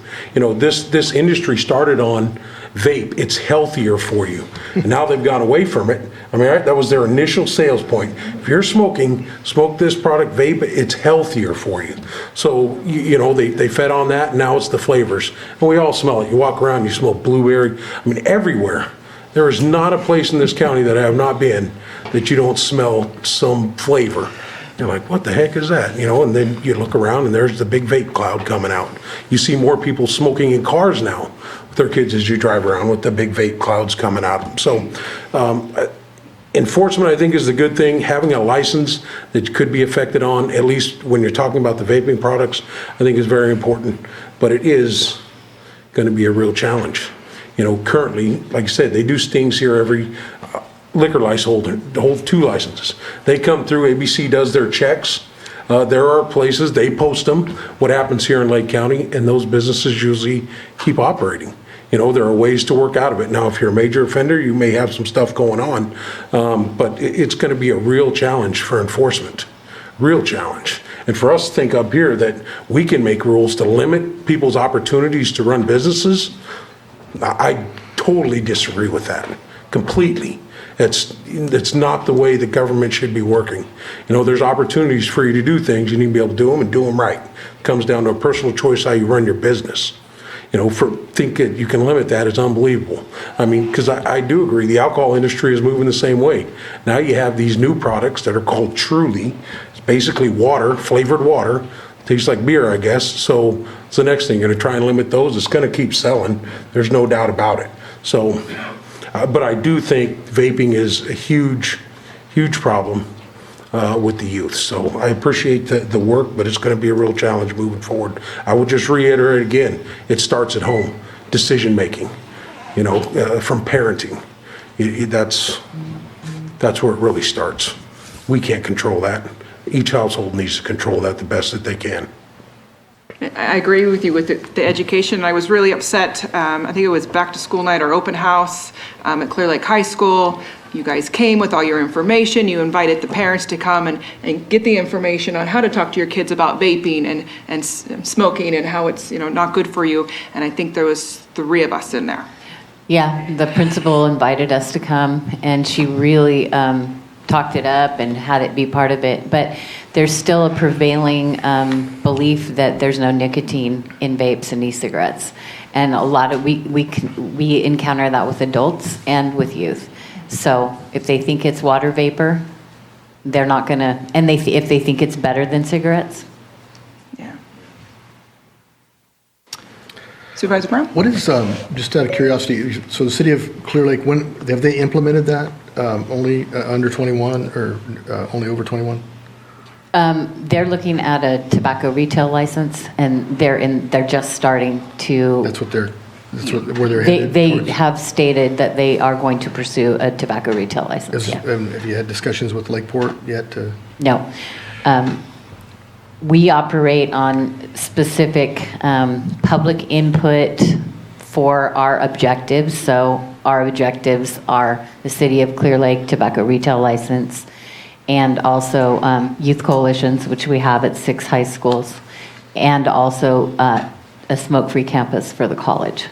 But we do extra work, and we work in the community. We're everywhere, and we do things like this. But through a process, the public gives input, the community gives input, and that's how our project is set for 4 years. And does anybody have any input on what the restrictions are on tribal land? Yeah, I can. Yeah. So, because I heard you say that earlier, if the tribes were doing the 18 or 21, they are, I know that my tribe's following the 21, but they have a smoke shack as well, so you have to be 21 in order to purchase. I know in the casinos, you have to be 21 to go in there, so that's how that's regulated. But I do know that I don't know if it's optional or not, but I'm pretty sure that we just went with it. You know, I don't think we even tried to get into the debate about, well, we're sovereign. We just said, no, let's go with 21. So, and I'm pretty sure most of the other tribes are the same way, especially even Big Valley. They're the only other one I know that has a smoke shack, and I'm pretty sure they would do the same thing. Yeah. Supervisor Simon? And our coordination is with CDC. You know, they come in and, you know, they do those Center for Disease Control. They come in and do the checks and do those types of things. So it is, it's 21, but, you know, ultimately, anywhere in the world you go, which you can take your kids all to Vegas, they can walk right through a casino where they're smoking, buy products, just to let you know, every gambling establishment, that's where people smoke. Has anyone ever been in a casino? Not me. You could raise your hands in this room. My life is a gamble. Never been in a casino. That'd be very interesting. Denise? So I do just want to bring up some history of 20 to 15 years ago when these enforcement funds were provided by the state.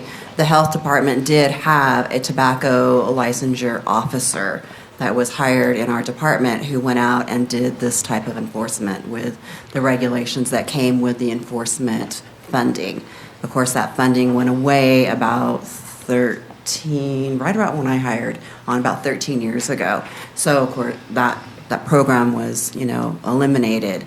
But we did have a county tobacco enforcement officer in our health department. Was that successful, do we know? I believe it was successful back then, but again, that was funded by the state, and that funding's been gone for many years. So if we look at a way to fund this through a tobacco retail license, that's another option that we have, is through some of that that funding coming in.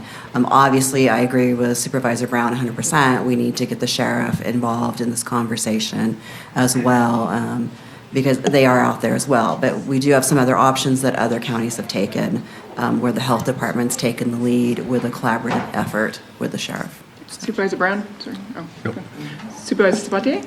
I'm wondering if you can provide us with that data from when we did have that in operation and what the costs were, so we can kind of have a starting point as to if we were to re-implement something like that, what the cost. You know, I doubt we have those records. That's a long time ago. But it was only for a couple of years. It was about 5 years, I think. Did we have to submit a report to the state since that was state funding? I'm just guessing that could provide some of that data. We would have, but again, we typically only keep our records about 10 years post programs, and so I'll look. I'll have staff look, but I can't guarantee that we have those records at this late.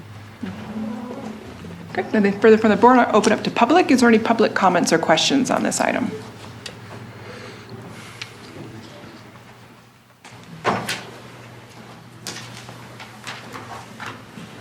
Thank you for, Michael Green, thank you for a very comprehensive presentation. But of the four alternatives, it kind of seemed all kind of focused on banning and enforcement and stuff like that. And I know health education may be a tough sell. It sounds like you're not going to get a lot of things. But going to Supervisor Sabatier's suggestion, cannabis tax revenue, being able to get some boots on the ground for enforcement, kind of priming the pump. If you're going to pursue a TRL, maybe there'll be fees and fines that can eventually get that going. But if you want to get boots on the grounds quickly, I can think of a quick way to do it, at least one funded position for the health department to be aggressive on that. Some of the other things, flavored tobacco bans, guess what? Adults like flavors too. In the cannabis world, we see this with gummies and stuff like that. So we always say that the flavors may be most attractive to youth. As it turns out, they're just as attractive to the adults. And my guess is it's not the stores that are your biggest problem there. There are plenty of other people supplying these products to the youth, perhaps through families or friends of friends, what have you. So you can go ahead and maybe that's a feel-good proposal for sure. But I don't think the flavors itself is necessarily the biggest thing. Thank God they don't have barbecue flavor, because a new smoke-free ordinance, maybe Health and Safety Code 11362.3 already addresses cannabis, smoking, and ingestion in public places. All you need to do is kind of update your signage to enforce existing state law on that. I think probably the tobacco laws have been updated to reflect that as well. So I don't know if you need a new ordinance on that. I definitely like the TRL. I definitely would like to invite you to come to Lakeport and kind of pitch that idea in the city. But it is a very fascinating thing. We've seen this in cannabis. Most of the vaping injuries you've seen have been in the illicit cannabis land, vitamin E acetate. We're also seeing some of the technology. This is brand new stuff, not FDA reviewed or approved. Some of the cheap products in the vape cartridges themselves, the heating elements, heavy metals are being ingested into the lungs. And yet, there is a common perception that has not been addressed here today and probably needs to, is that in a harm reduction setting, vaping may indeed be the safer alternative to smoking. Not safe, but safer. And so, you know, definitely in cannabis land, people have gone crazy for vapes. We're seeing it in tobacco land. And I don't know that you have enough horses here to effectively corral this massive social change.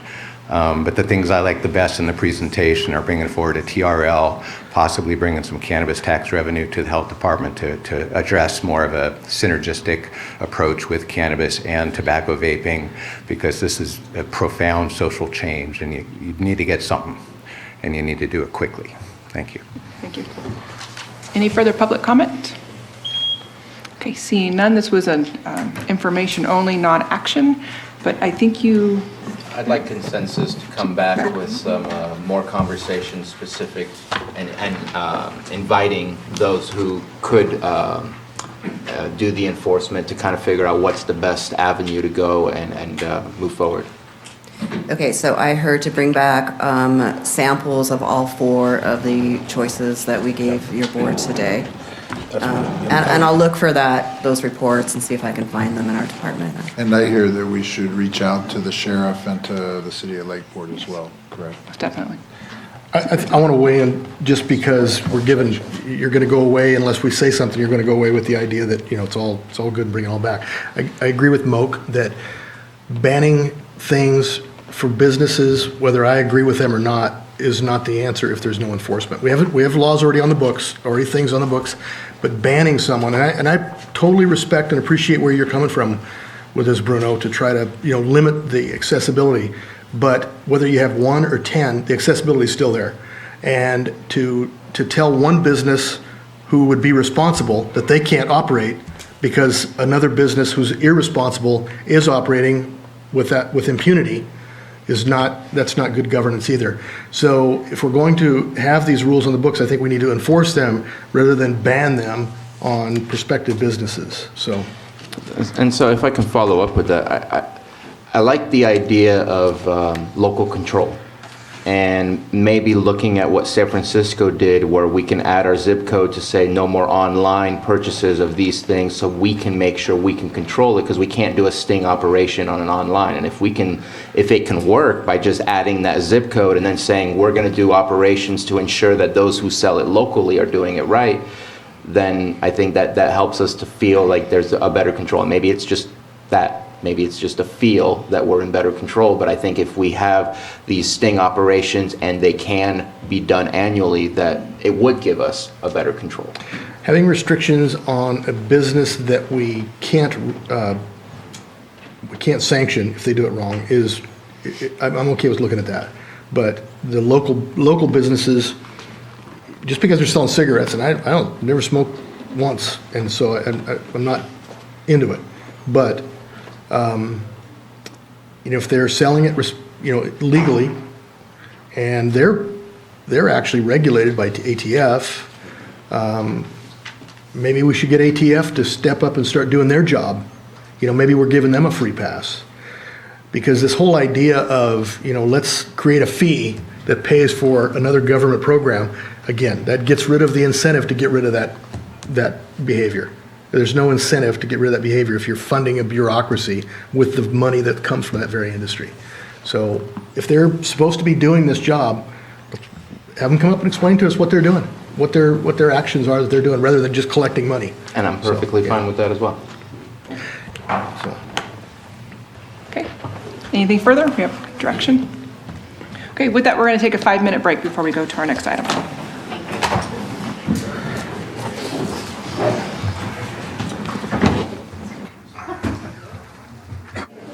We're ready? Oh, checking to see if you're paying. Did you see me?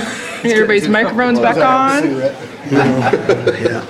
Vaping. I am French. Are we ready, Sam? We're on? Okay. Okay, we are back and open. We're back on the. You guys ready? Yes. Okay. All good. We're going to take up our 7.4 item, consideration of acceptance of a $20,000 donation from Mount Canocti Park Trails and from Barrick Gold of North America Incorporated. Good morning, Lars Ewing, Public Services Director.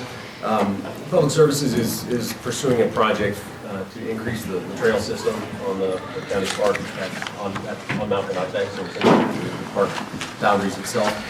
We were contacted by Von Fry from Barrick, which is what we know as Home Stake Mining Company, for a potential donation. Oh, hold on.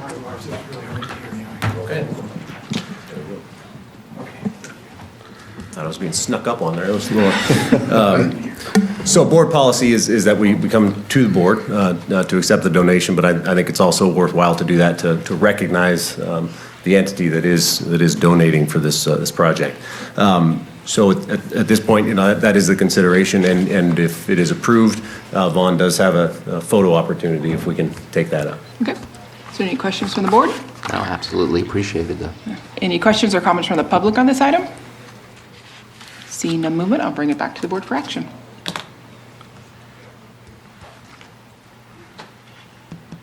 I do. Move to approve, move to accept the $20,000 donation. Second. And if it's possible to just interrupt, for something like this, I want to make sure that when those funds are put to use to enhance the trail system, that we also make sure and highlight that when that is completed, because I think anytime the community pitches in to help us advance recreational access to our county, I think we need to make sure and follow up with that too. Yeah, absolutely. And this project is, we're hoping to partner with quite a few entities. This is really the first formal action, but we have a variety of other entities that are interested in the project. Some that are waiting until we get to the point where we're ready to break ground. They've indicated that they're willing to support at the construction side of things, and I can understand that. Hey, get through environmental, get through the design. When you're ready, hey, yeah, we want to help out at that point. But absolutely. I have a motion and a second. All in favor? Aye. Any opposed? Motion carries. All right, Vaughn. Thanks, Lois. If we could all go join down here, Lars wants to take a photo. Yeah.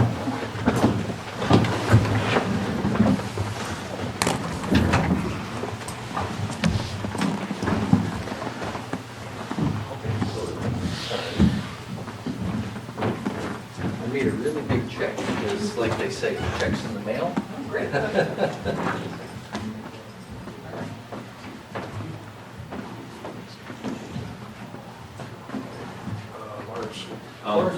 I got the camera. I'm sorry. Sam's got the camera. Come on, nice try.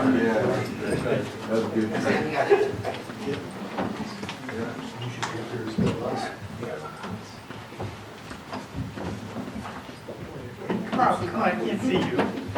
Come on, are you hiding? All right. Oh, good. Okay, great. Let's do it one more time. Got it. Thank you. Thank you.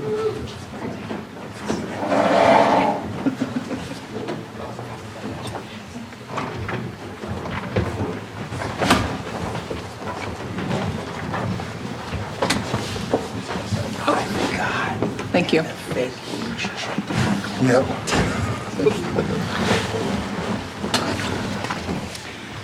We will go to our 6.6 item, our 10 a.m. item, discussion and consideration of subcommittee to the County of Lake Emergency Medical Care Committee to review and suggest updates to current county ambulance ordinance and provide suggested updates to the Board of Supervisors to ensure that the ambulances are operating safely, meet minimum levels of standards and equipment, staffing, mechanical liability.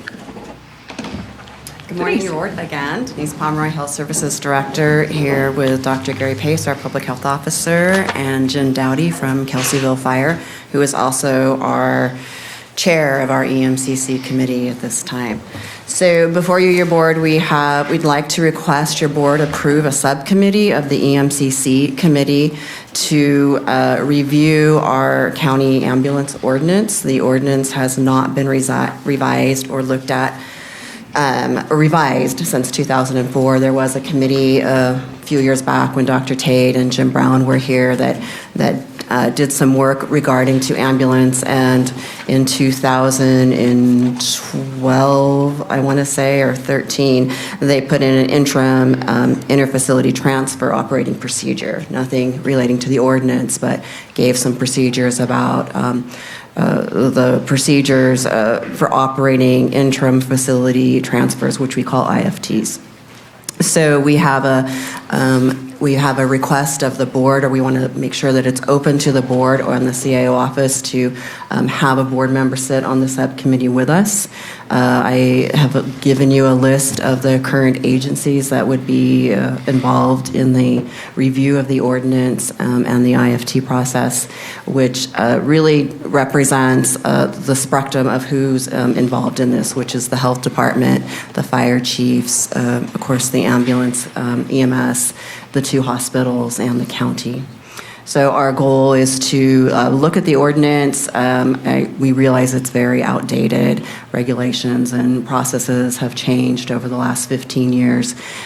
Pull other county ordinances, neighboring ordinances that are similar to Lake County, and review their more current ordinances and see where we might need to bring back any suggestions for changes. And again, we're going to be looking at the EMCC bylaws and some of the IFT procedures that are there.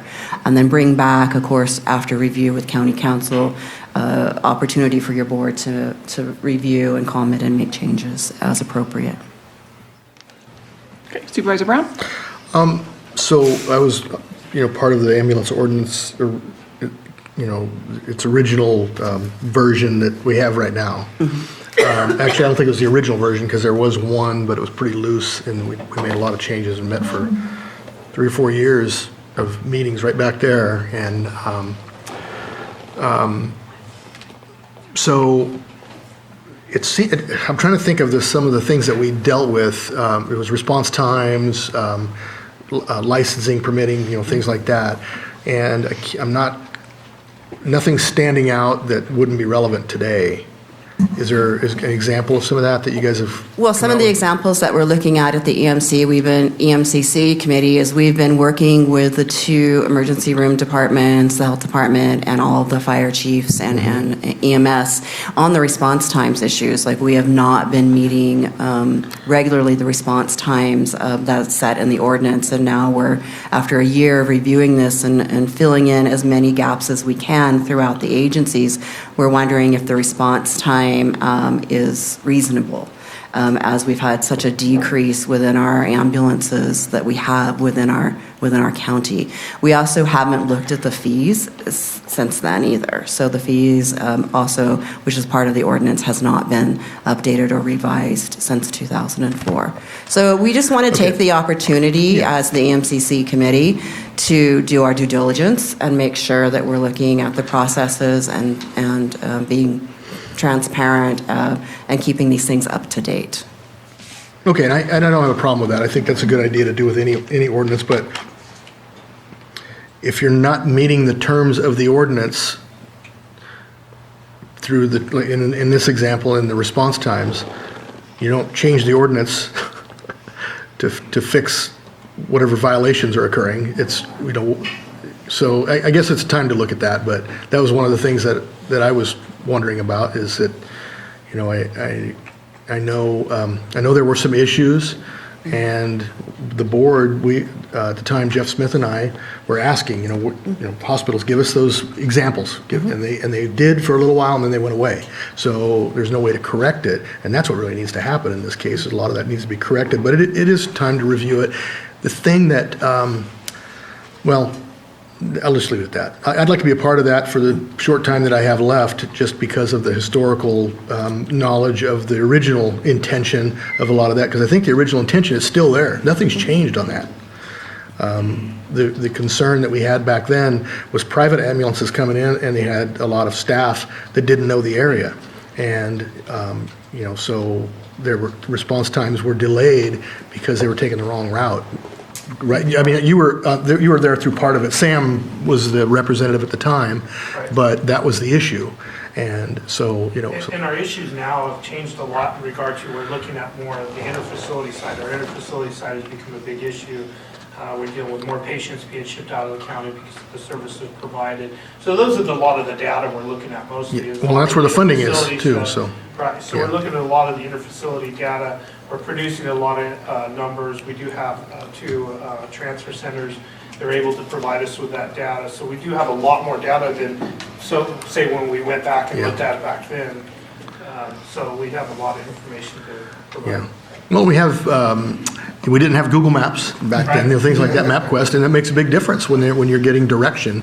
So. And also with the 911 too, we're getting the closest resources to the call now as well. Yeah. So that so if there's a lot of mutual aid going on between the. Can you put your microphone a little bit closer? I think Sam's having. So with the 911 side, with the mutual, we're the closest resources are responding to the call, whether what district it's in or not. So, there's a lot of changes in regard to that as well on the 911 side. Yeah, and for purpose of introductions, Jim Dowdy with Kelsville Fire. Supervisor Sabatier? I just want to say that, and maybe unnecessary, but Google Maps and other things also has made it more difficult. For instance, big trucks using the Sulphur Bank to go to Clear Lake and then getting stuck at the hairpin over at the Gooseneck. And so it helps, and it also hurts when you don't know the area. Any further comments or questions from the board before I open up to public? Is there any public comments or questions on this item? Supervisor Simon? So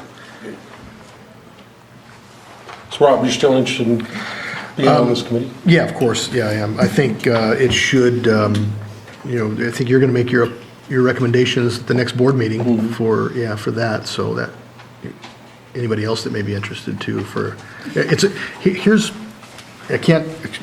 I know everybody else is waiting for this moment too, but I can't express enough how quick the next year is going to go, and I'll be out of here. So whoever is really interested in taking this on, it's a big deal to be North Coast EMS and be involved with the fire departments. So if you express an interest in this, I would encourage you to do it. It's worth it, to be the guy someday that has the historical perspective on this. I think there's some value to it to continue some continuity through the county. So. Obviously, definitely, I definitely have an interest. It ties in with the risk reduction, everything that we're doing, the State Board of Fire Services. I mean, it's a conversation. I'd like to see it happen. When I came on board, this ordinance was something that was approached to and talked about by some of the fire chiefs in the county about, hey, we got to move some stuff forward. We got some things we got to work on. Now it's 3 years later. I think it's good that it's coming to the board. I think it is like you said, time to update it, time to look at it and really look at what we're doing. So definitely, I'm definitely interested in it. We are asking for an alternative as well, so each of the agencies has 2 people listed so that we keep the conversation moving forward and we don't delay if people can't be present. So that would be awesome. Thank you. Thank you both. The thing about this one, as opposed to the last one that I've noticed, and I think is going to be real helpful, is we didn't have the input as much from the fire department or the hospitals as we do now, and I think that was ultimately the issue with timing. And you know, their interfacility transfer is always the issue. 911 calls, not so much, but interfacility transfer has been a huge deal where people are backed up, according to the hospitals. Both sides tell a different perspective of it. So I think having the hospitals involved is going to make a huge difference.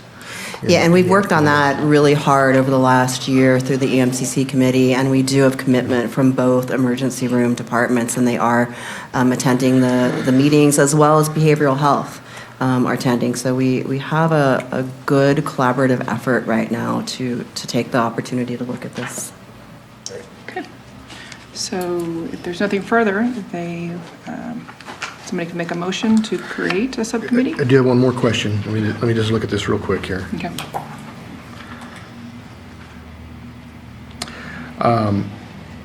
Yeah, okay, so I didn't see that, and I thought I didn't. And I don't want to throw more, but it is an ordinance, and ultimately, county council would be responsible for it, so it's probably easier to have somebody from county council involved with it up front to fix stuff than come back and fix it later. So if there's a way to have somebody. That's fine. Yeah, I don't see that on here other than Board of Supervisors or Administrative Office, but I think county council is probably. If I may inquire, it's not clear from the memo, are you being asked to create a subcommittee, or is this a subcommittee of the existing EMCC? It's a subcommittee of the existing EMCC, but some of the partners aren't, like Supervisor Brown is at the EMCC, but since it is a county ordinance, I felt it was important to bring it back to your board to ask your permission and get your blessing to have the subcommittee, which then obviously would have to go back through county council as well to make sure that anything we're looking at that we think might need to be changed is actually legally, in line. So your board then is just being asked to approve the idea of the EMCC having a subcommittee? Yeah. Okay. Okay. And involvement. Thanks for the clarification on that. Yeah, that makes a difference, yeah. It does actually, because one's Yeah. board action, one isn't actually, so. So does this have to be done in a motion or just consensus? You can do it in a motion or just simply consensus. All you're doing is acknowledging and not opposing an existing committee going into a subcommittee, which they can do. Just consensus is probably enough. Consensus, and then we'll do, because there is 2 slots here for appointment of representative 1 and 2. That will be done after the first of the year? Yeah. Okay. Yeah. So I'd move that Joanna read the title only. No. So I think you have. Yeah, so consensus? Remember, he's only got a year left. The longest year of your life. So to make sure I'm understanding staff direction here is that we have consensus to move forward with our Yes. subcommittee, Yeah. and after the first of the year, your board will appoint 2 supervisors to be active on that The committee. next board meeting, that'll happen. Perfect. Thank you so much, your board. Appreciate it. Thank you. Thank you for taking on the issue. Okay, our 6.7 item, our 10:30 a.m. item, public hearing, consideration of the proposed general plan amendment, rezone RZ 16-05, general plan of development GPD 16-01, and the major use permit UP 16-11 for our specific plan of development for the Heart Consistence Church, Harbin Hot Springs. Michaelin. Good morning, Mike Lynn, Del Val Community Development Director. Mark Roberts, Principal Planner, will he's providing a PowerPoint presentation on this item. 1 minute.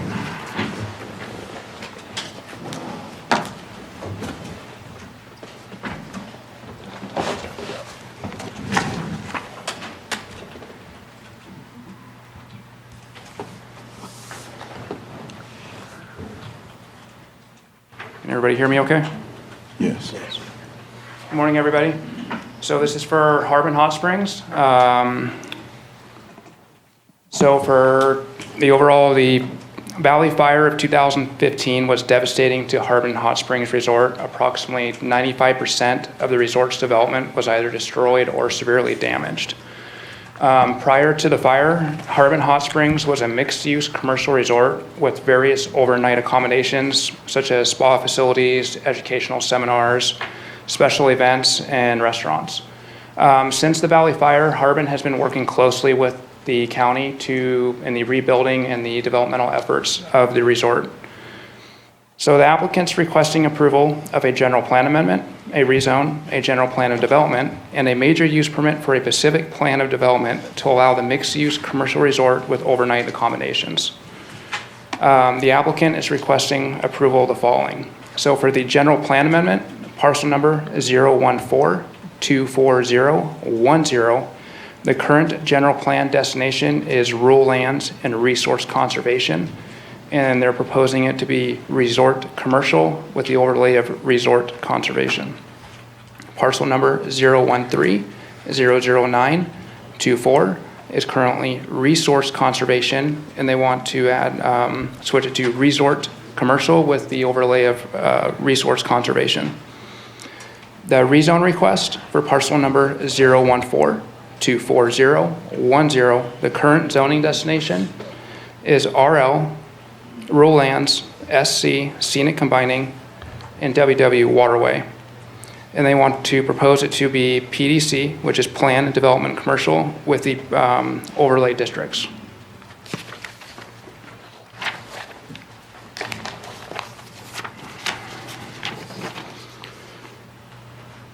Parcel number 013-00921, the current zoning destination is PDC, Plan Development Commercial, with the overlay district of design review. And their proposal is to remove the DR and it'll just be the Plan Development Commercial. Parcel number 013-00925 is currently PDC, DR with WW, and their proposal is to remove the DR as well, so it'll be PDC and WW. Parcel number 013-01146 is PDC-DR, and they're proposing to remove the DR as well.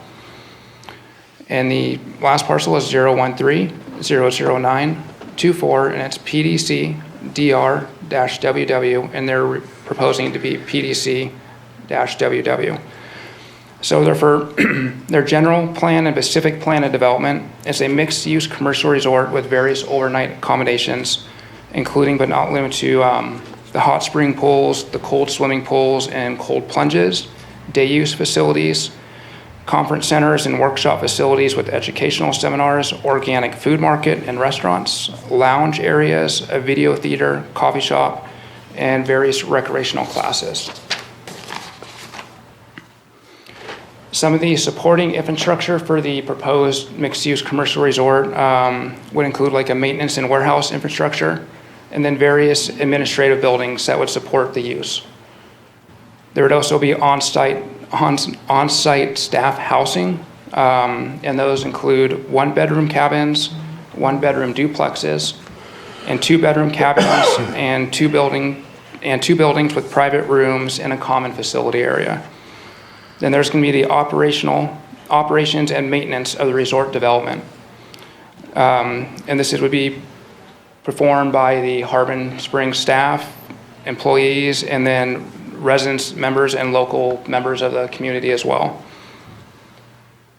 So for their water supply and waste management system, in 2000, Harbin Hot Springs switched from an existing on-site waste management system to a public wastewater system which transports the wastewater to the Middletown treatment plant through a 4-inch forced main. Then according to the State Water Resource Control Board, Harbin Hot Springs has their own public water system. According to that agency, it's permit number 170051. Then other water facilities includes the Bog Springs, which is piped to a holding tank through the surface water treatment plant located in the North Star area of the resort.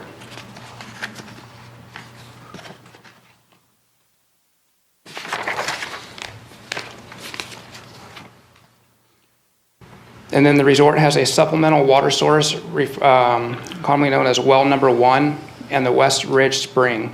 This water is sourced from the above areas is piped to the surface water treatment plant. Once treated, the water is then piped to a 100,000 gallon water tank and is gravity fed throughout the resort. And then Harbin Hot Springs is also proposing to connect to an existing well known as the Serta property, which is located at 20411 Big Canyon Road. It's approximately 4.5 miles away from the complex itself. It would connect it to their existing facilities through a minimum of a 4-inch main that would become a 6-inch main once it nears the resort. Additional water sources during the summer and fall months would come from the carbonated spring, which is located above the warm pools on the main area plan of the resort. Additionally, there would be the water from the springs is chlorinated at the spring and then gravity fed to a 23,000 gallon holding tank near the main side facility.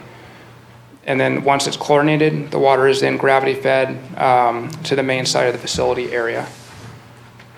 All solid waste, including like recyclables, aluminum cans, glass, plastics, cardboards, and various other recyclable materials, and all non-recyclable materials would be placed in the large commercial containers and hauled off by the appropriate haulers. And then there's the walking bridge. The applicant's proposing a walking bridge that would replace the previous one destroyed in the Valley Fire. The bridge would cross Harbin Creek and would allow the resort members, guests, and employees to access the convention center and pools. So according to the applicant and their architect, the proposed bridge will be approximately 5 feet in width and 93 feet in length with an overhaul with a 42-inch safety railing on both sides. The footings for the previous bridge were 40 inches from top of bank on the right-hand side and greater than 40 inches from the top of bank on the left-hand side. So overall, they're going to be doing this in 3 phases. And those phases, of course, are subject to change. So phase 1, which has been in progress since the Valley Fire, and that's opening up the historical pools for day use, and included the replacing the new decking, updating the facilities that were damaged by the fire but survived to meet all 80-day requirements, and begin rebuilding of the 13 cottage grove cabins. And then phase 2 would include, is included but not included, include but it's not limited to the following. Consists of making the surviving structures complete up above, rebuild the domes 1 and 2, construction of a kitchen, which includes an outdoor kitchen known as the Meadow Kitchen, a market, and a pool complex located in the Meadows area.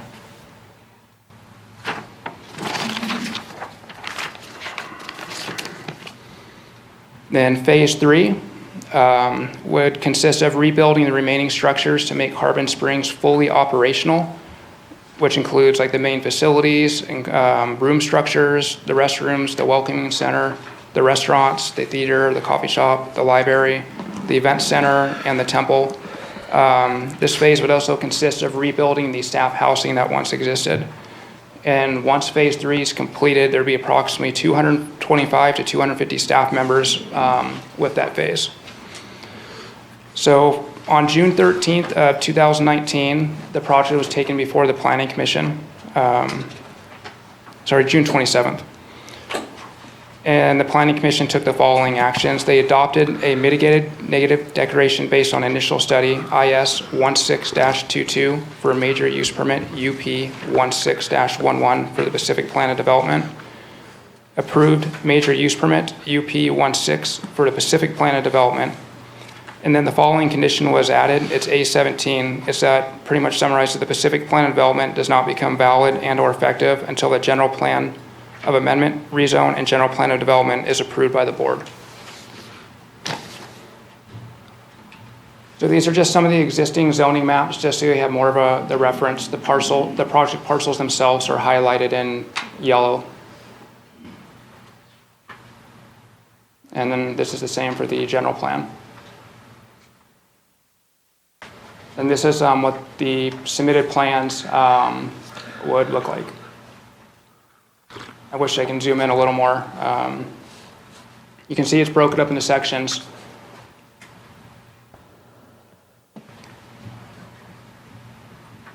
And this is each section broken down where you can see the various types of structures that would be proposed during the rebuild of Harbin Hot Springs.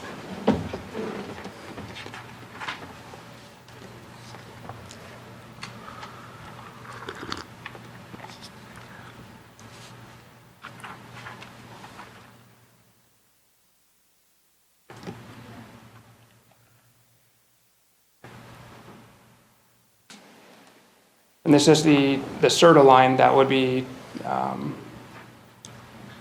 sewer main line extension.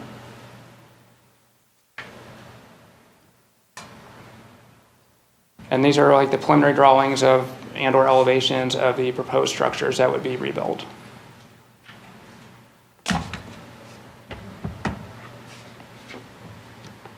And these are the type of signs that Harbin would be having throughout their property. You can see they're natural, made of wood, so they blend in with the environment as well. So for conditions of approval, there are several conditions of approval. I'll go over some of them since some of them do say prior to issuance permits. You can refer to Exhibit G for further details.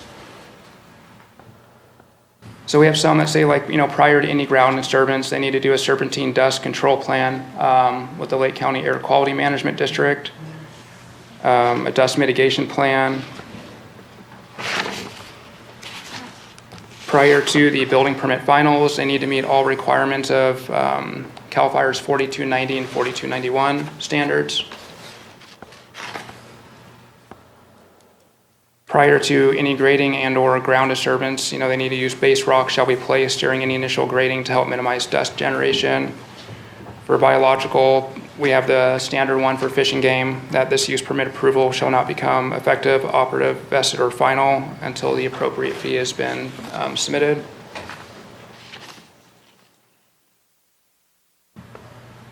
Prior to the issuance of any permits, they need to submit like a revegetation plan to help revitalize the area that was severely damaged by the fire.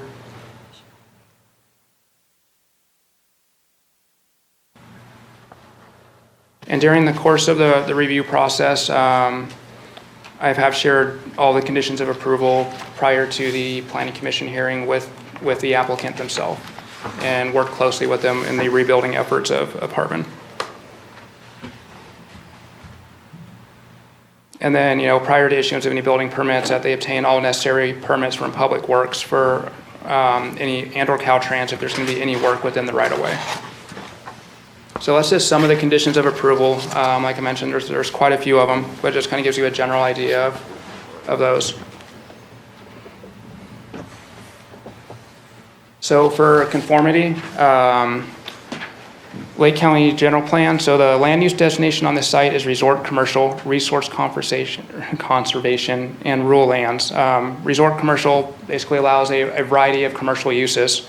Resource conservation helps protect the water, like the Harbin Creek, the known waterways within that area. Then rural lands allows for a variety of development. Could be anywhere from single-family homes to ag uses to commercial development.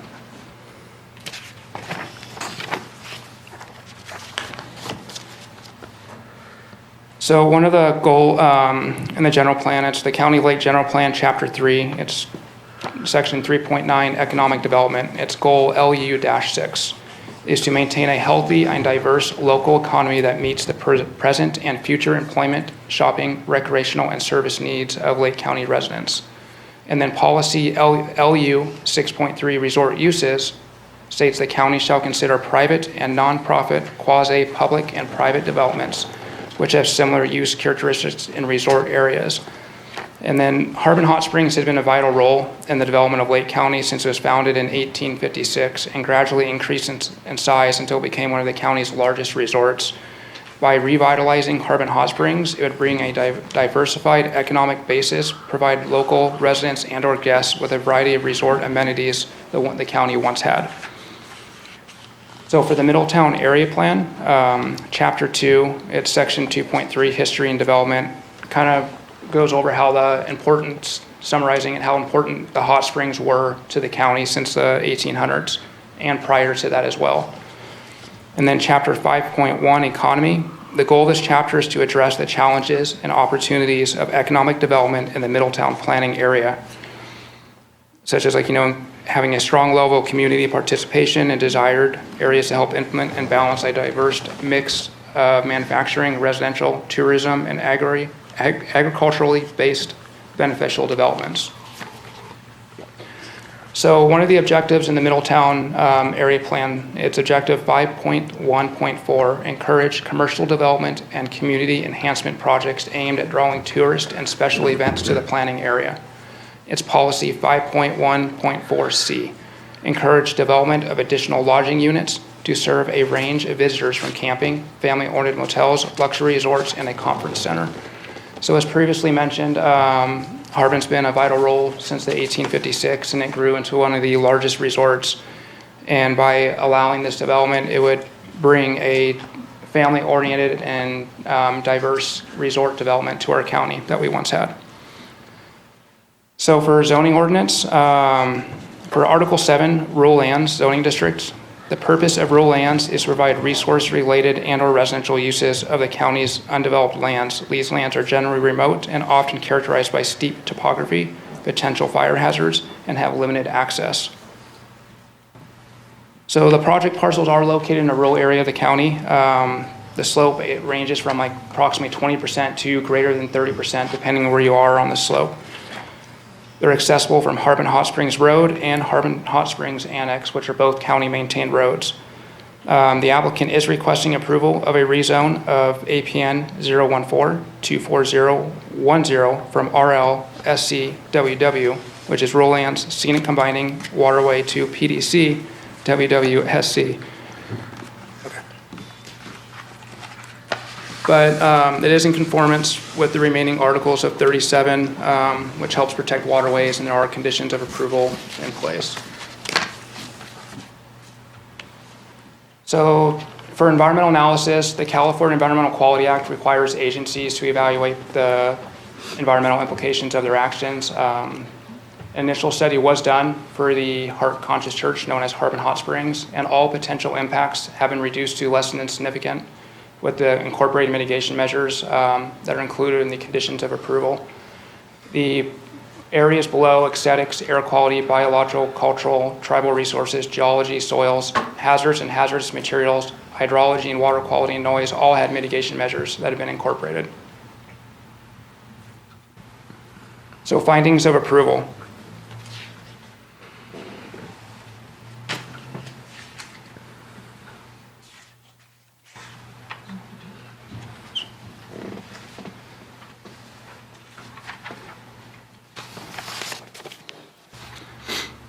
So for the major use permit, it's Article 51, Section 51.4A. There's 6 findings of approval. And to summarize these, that the proposed use basically won't be detrimental to the health, safety, and welfare of the general public and the surrounding area, as the use is allowed upon approval of the requested projects, and also all conditions of approval and mitigation measures that are in place will also help reduce any potential impacts to the health, safety. That the project site is greater than 2,600 acres in size and with slopes from 20 to greater than 30%, and the projects are located. Okay. So for going over the findings, they are just staff recommendations. So just to remind everybody. So the project is adequate in size, shape, location, and physical characteristics to support the proposed use. The streets and highways, as I mentioned, is access off of a county-maintained road, Harbin Hot Springs Road and Harbin Hot Springs Annex, which are county-maintained. And there's existing adequate public or private services, which includes fire protection, water supply, sewage disposal, and police to support the project.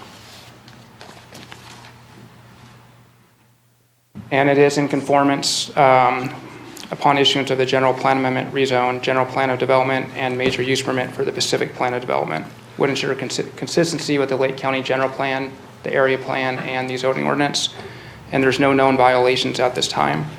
So for the rezone, The project is in conformance with the applicable provisions and policies of this code, the general plan and the Lake County zoning ordinance, and any approved zoning or land use plan. This project will not result in any significant adverse environmental impacts with the proposed mitigated measures.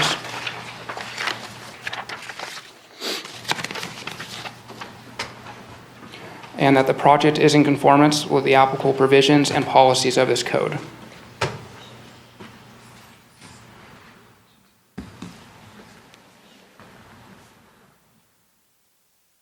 So for all the staff recommendations, they are an attachment,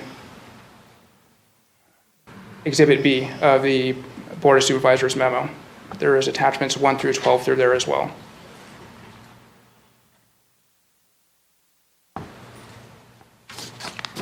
That's it. So for the recommendations, the Planning Commission recommends that the Board of Supervisors take the following actions.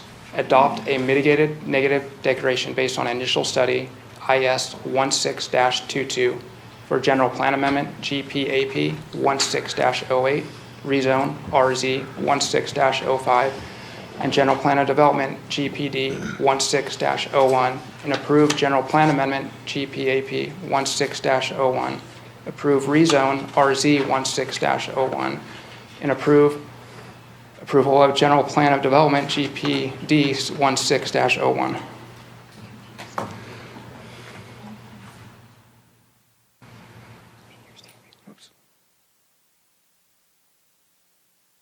So correction, it should be General Plan Amendment GPAP 16-08. That's a typo.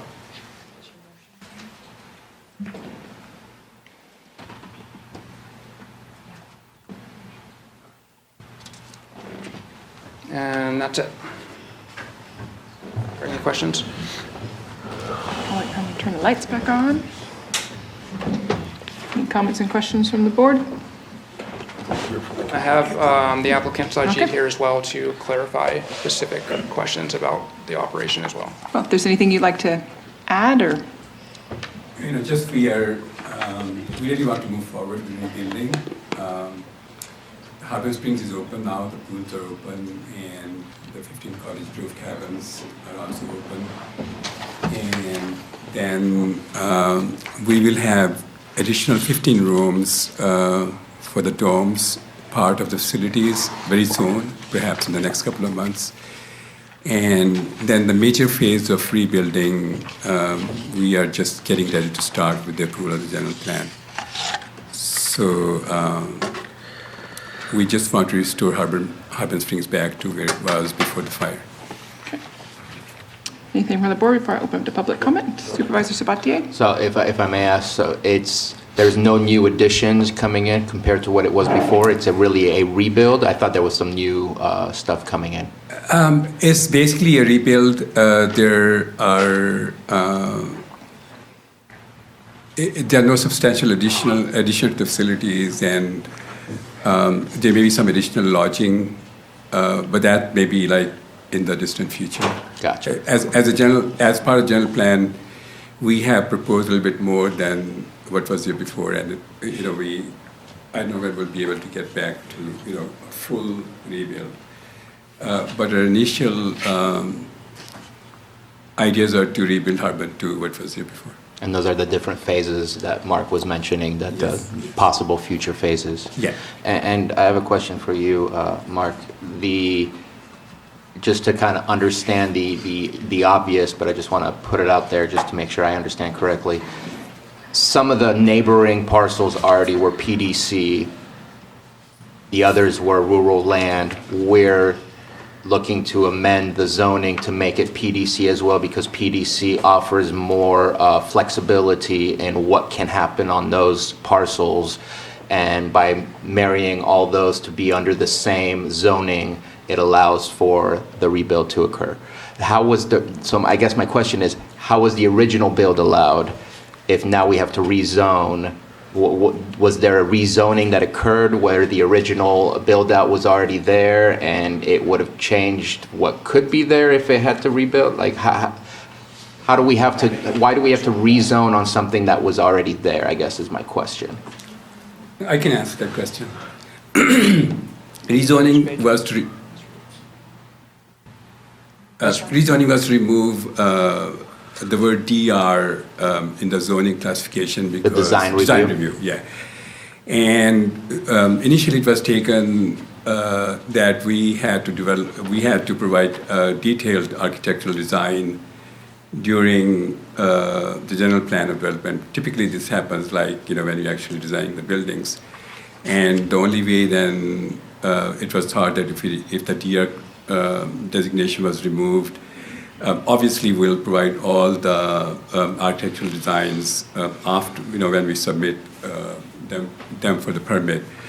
But it seemed like it would have been an extremely cumbersome process to provide our architectural design while the general plan was kind of taking place. So with removal of the DR designation, the design will happen later when we are ready to put together the application for building permits. Okay, so the DR was slight overreach to ask of you to provide all that information, go through the process, approve it. Now you've lost another 6 months, and the PDC is to allow for flexibility to rebuild. Am I? Mark, did you want to add? For the removing the DR,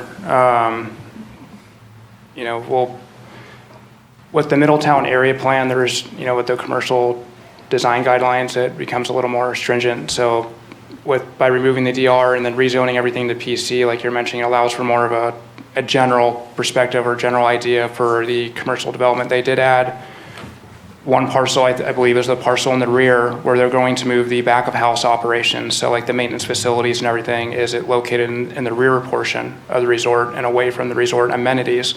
But they wanted to have everything for PDC, so it's all under one zoning classification, which allows for their permitting and review process. It allows them for more flexibility, as you were previously discussing.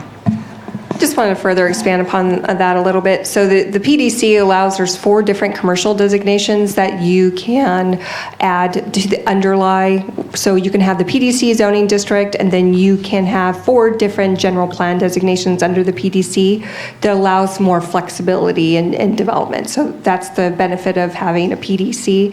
And then, so I understand that there was new construction that was not in place previously, or that's being proposed in the RL zone lands now, which we're now rezoning PDC, correct? So there's an expansion of new uses, correct? It was originally there. They're just relocating it to another portion of the resort. Which is currently zoned rural. They're asking to rezone. Correct. Currently zoned rural lands, and they're requesting it to be PDC. Yeah, because you mentioned that you can do commercial on rural lands, but it's a limited amount of what that commercial activity could be, right? Depending on what our zoning ordinance allows. Right. Correct.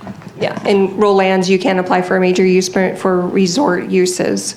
And then I just want to talk about the DR a little bit. DR is really for downtown commercial areas. So it really didn't make sense for the DR to be in Harbin, which is out of the downtown areas. So, and this is not necessarily specific to this project, but is it possible to move forward with an overlay of PDC rather than having to rezone it? Just for instance, I know that I've spoken with Supervisor Crandall about in Lucerne, there's a 13th Street, I think it is all PDC, and it's such a wide variety of what can go there versus a very specific plan that sometimes I worry that making things PDC for this one, obviously we have a sole owner on all these properties, and so it makes sense to do PDC, but can it move forward with an overlay rather than an actual rezone? So that it doesn't create such a wide variety that there's no cohesive future of what it's going to look like for other properties. I'm kind of getting off of the main topic, but I'm talking just to understand PDC better. That's a good question, though. Sure. Just to talk a little bit about PDC. So there's 2 different ways PDC can work. There is where you can apply for a general plan amendment.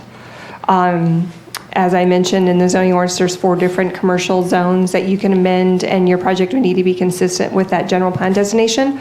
But also within the area plans, there are already built-in general plan of developments for certain areas of the county. So, for example, I think that you were referencing an area, there's several other areas in the county where an applicant would not need to apply for a general plan of development. So Harbin's applied for a general plan of development, but in other areas that already have the general plan of development built into the area plan, they would just need to apply for a use permit for a specific plan. So it helps speed up that process, but the area plan already specifies how that property is supposed to be used. Thank you. Okay, anything further from the board before I open it to public? Is there any public questions or comments on this item? Okay, seeing no movement, then I'll bring it back to the board. Madam Chair, I believe in the main staff report to your board, the text, I believe it's on page 7 that you'll see recommended action. And sample motion. Yes, that's page 7 is sample motion. Staff may want to review to make sure that encompasses what they need.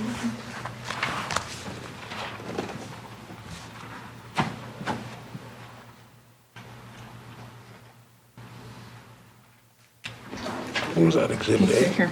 Right under number 5, sample motion. Oh, boy. There's no more discussion? Well, no, if you want more discussion, if you, yep.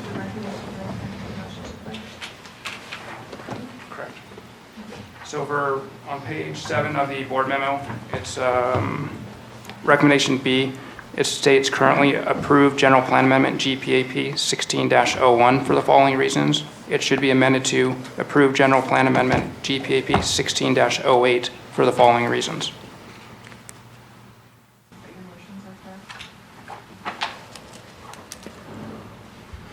But the motions are correct. So on the correction of the numbers, general plan amendment GPAP 1608 and general plan development 1601, that's the change? It's 1608? Correct. The general, yeah, the GPAP should be 16-08. And I think it's down further too. Oh, I see. Let me just make sure you correct. Top of page 7 on my printout, but I'm not sure how it is electronically. Under your Yes. sample motions, it's labeled correctly with the right numbers. Yeah. It's not? That's 1608 for GPAP and 1601 for GP, Yeah, that's what I was- GPD. It's correct. It's correct in the, yeah. In our version, it's correct. The sample motions are correct, the recommendations are incorrect. That's correct. Gotcha. Okay. Okay. Supervisor Simon, did you have Yeah, anything to add? no, I'm ready to make a motion here. All right, nothing else from the board on this development? All right. Okay, I'll make a motion to, I move that the Planning Commission recommendation that the Board of Supervisors on the basis of the initial study number 1622 be prepared by the Planning Division and the mitigation measures which have been added to the project that rezone RZ 1605, General Plan Amendment GPAP 1608, General Plan of Development GPD 1601 as applied for by the Heart Conscious Church of Harbin Hot Springs will not have a significant effect on the environment, and thereof recommend the Board of Supervisors approve the proposed mitigated negative declaration with the findings listed in the board memorandum dated December 7th, 2019. Second. I have a motion and a second. All in favor? Aye. Aye. Any opposed? Oh, Okay. General Plan Amendment, offer the resolution? the resolution's been offered. Please call roll. Supervisor Simon? Yes. Supervisor Sabatier? Aye. Supervisor Crandall? Aye. Supervisor Brown? Yes. Supervisor Scott? Aye. I moved to have the ordinance be waived and read in title only. Is that a, The rezone. Yes. Go. nobody said motion? Yes, I moved. This is a public Okay. hearing, a zoning ordinance, so there's been a public hearing. You can have the title read, waiving the reading of the entire ordinance, and then offer the ordinance after that's done. Okay. How long would it take to read the whole thing if we were to go ahead and have it? I move that the reading of the ordinance be waived and the title, and be read in title only. Yes. Second. I have a motion and a That's what I second. said. All in favor? Maybe not. Aye. Any Aye. opposed? Motion carries. Please read the title. Right? I offer the ordinance. Right? She has to read it first. She has to read the title. She has to read it. That big, long paragraph? No, it's, Just at the beginning of it. it's an ordinance amending section 21-3.7 of chapter 21 of the ordinance code of the county of Lake by adopting a sectional district zoning map number 3.7B1, rezoning the land of Harbin Hot Springs. Is Thank that you. correct, staff? Okay. Correct. Okay. Usually we look for her to say yes. And then one more motion, right? Offer the ordinance. And I offer the ordinance.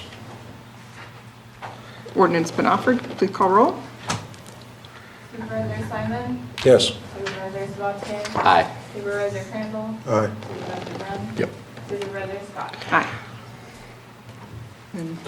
Madam Chair, I make a motion, I move the Planning Commission recommend the Board of Super General Plan of Development, GBD 1601, applied for by Heart Conscious Church, Harbin Hot Springs, on property located at or on property located at 17514 State Highway 175, West Spring Pines, California, 95461, 18424, 19000, 19276 Harbin Hot Springs Road, Middletown, California, 95461, and 19103 State Highway 175, Middletown, California, 95461, APN 013009-21, 013009-24, 01301146, 01300925, and 014-240-10, and subject to the conditions and with the findings listed in the board memorandum dated December 7th, 2019. And I think I got all those numbers right. Second. I have a motion and a second. All in favor? Aye. Any opposed? Motion carries. We're done with that, right? Thank you very much. With that, I think we have finished all our open items, so we will be going into closed session. Before I will read the items. 8.1, public employee appointment pursuant to Government Code Section 54957B, appointment of register of voters. And 8.2, conference with legal negotiator, chief negotiator M. Long, county negotiator C. Hutchinson, and P. Semick, and employee organizations LCDDAA, LCDSA, LCCOA, LCEA, LCSEA, and LCSMA. With that, we'll go into closed session.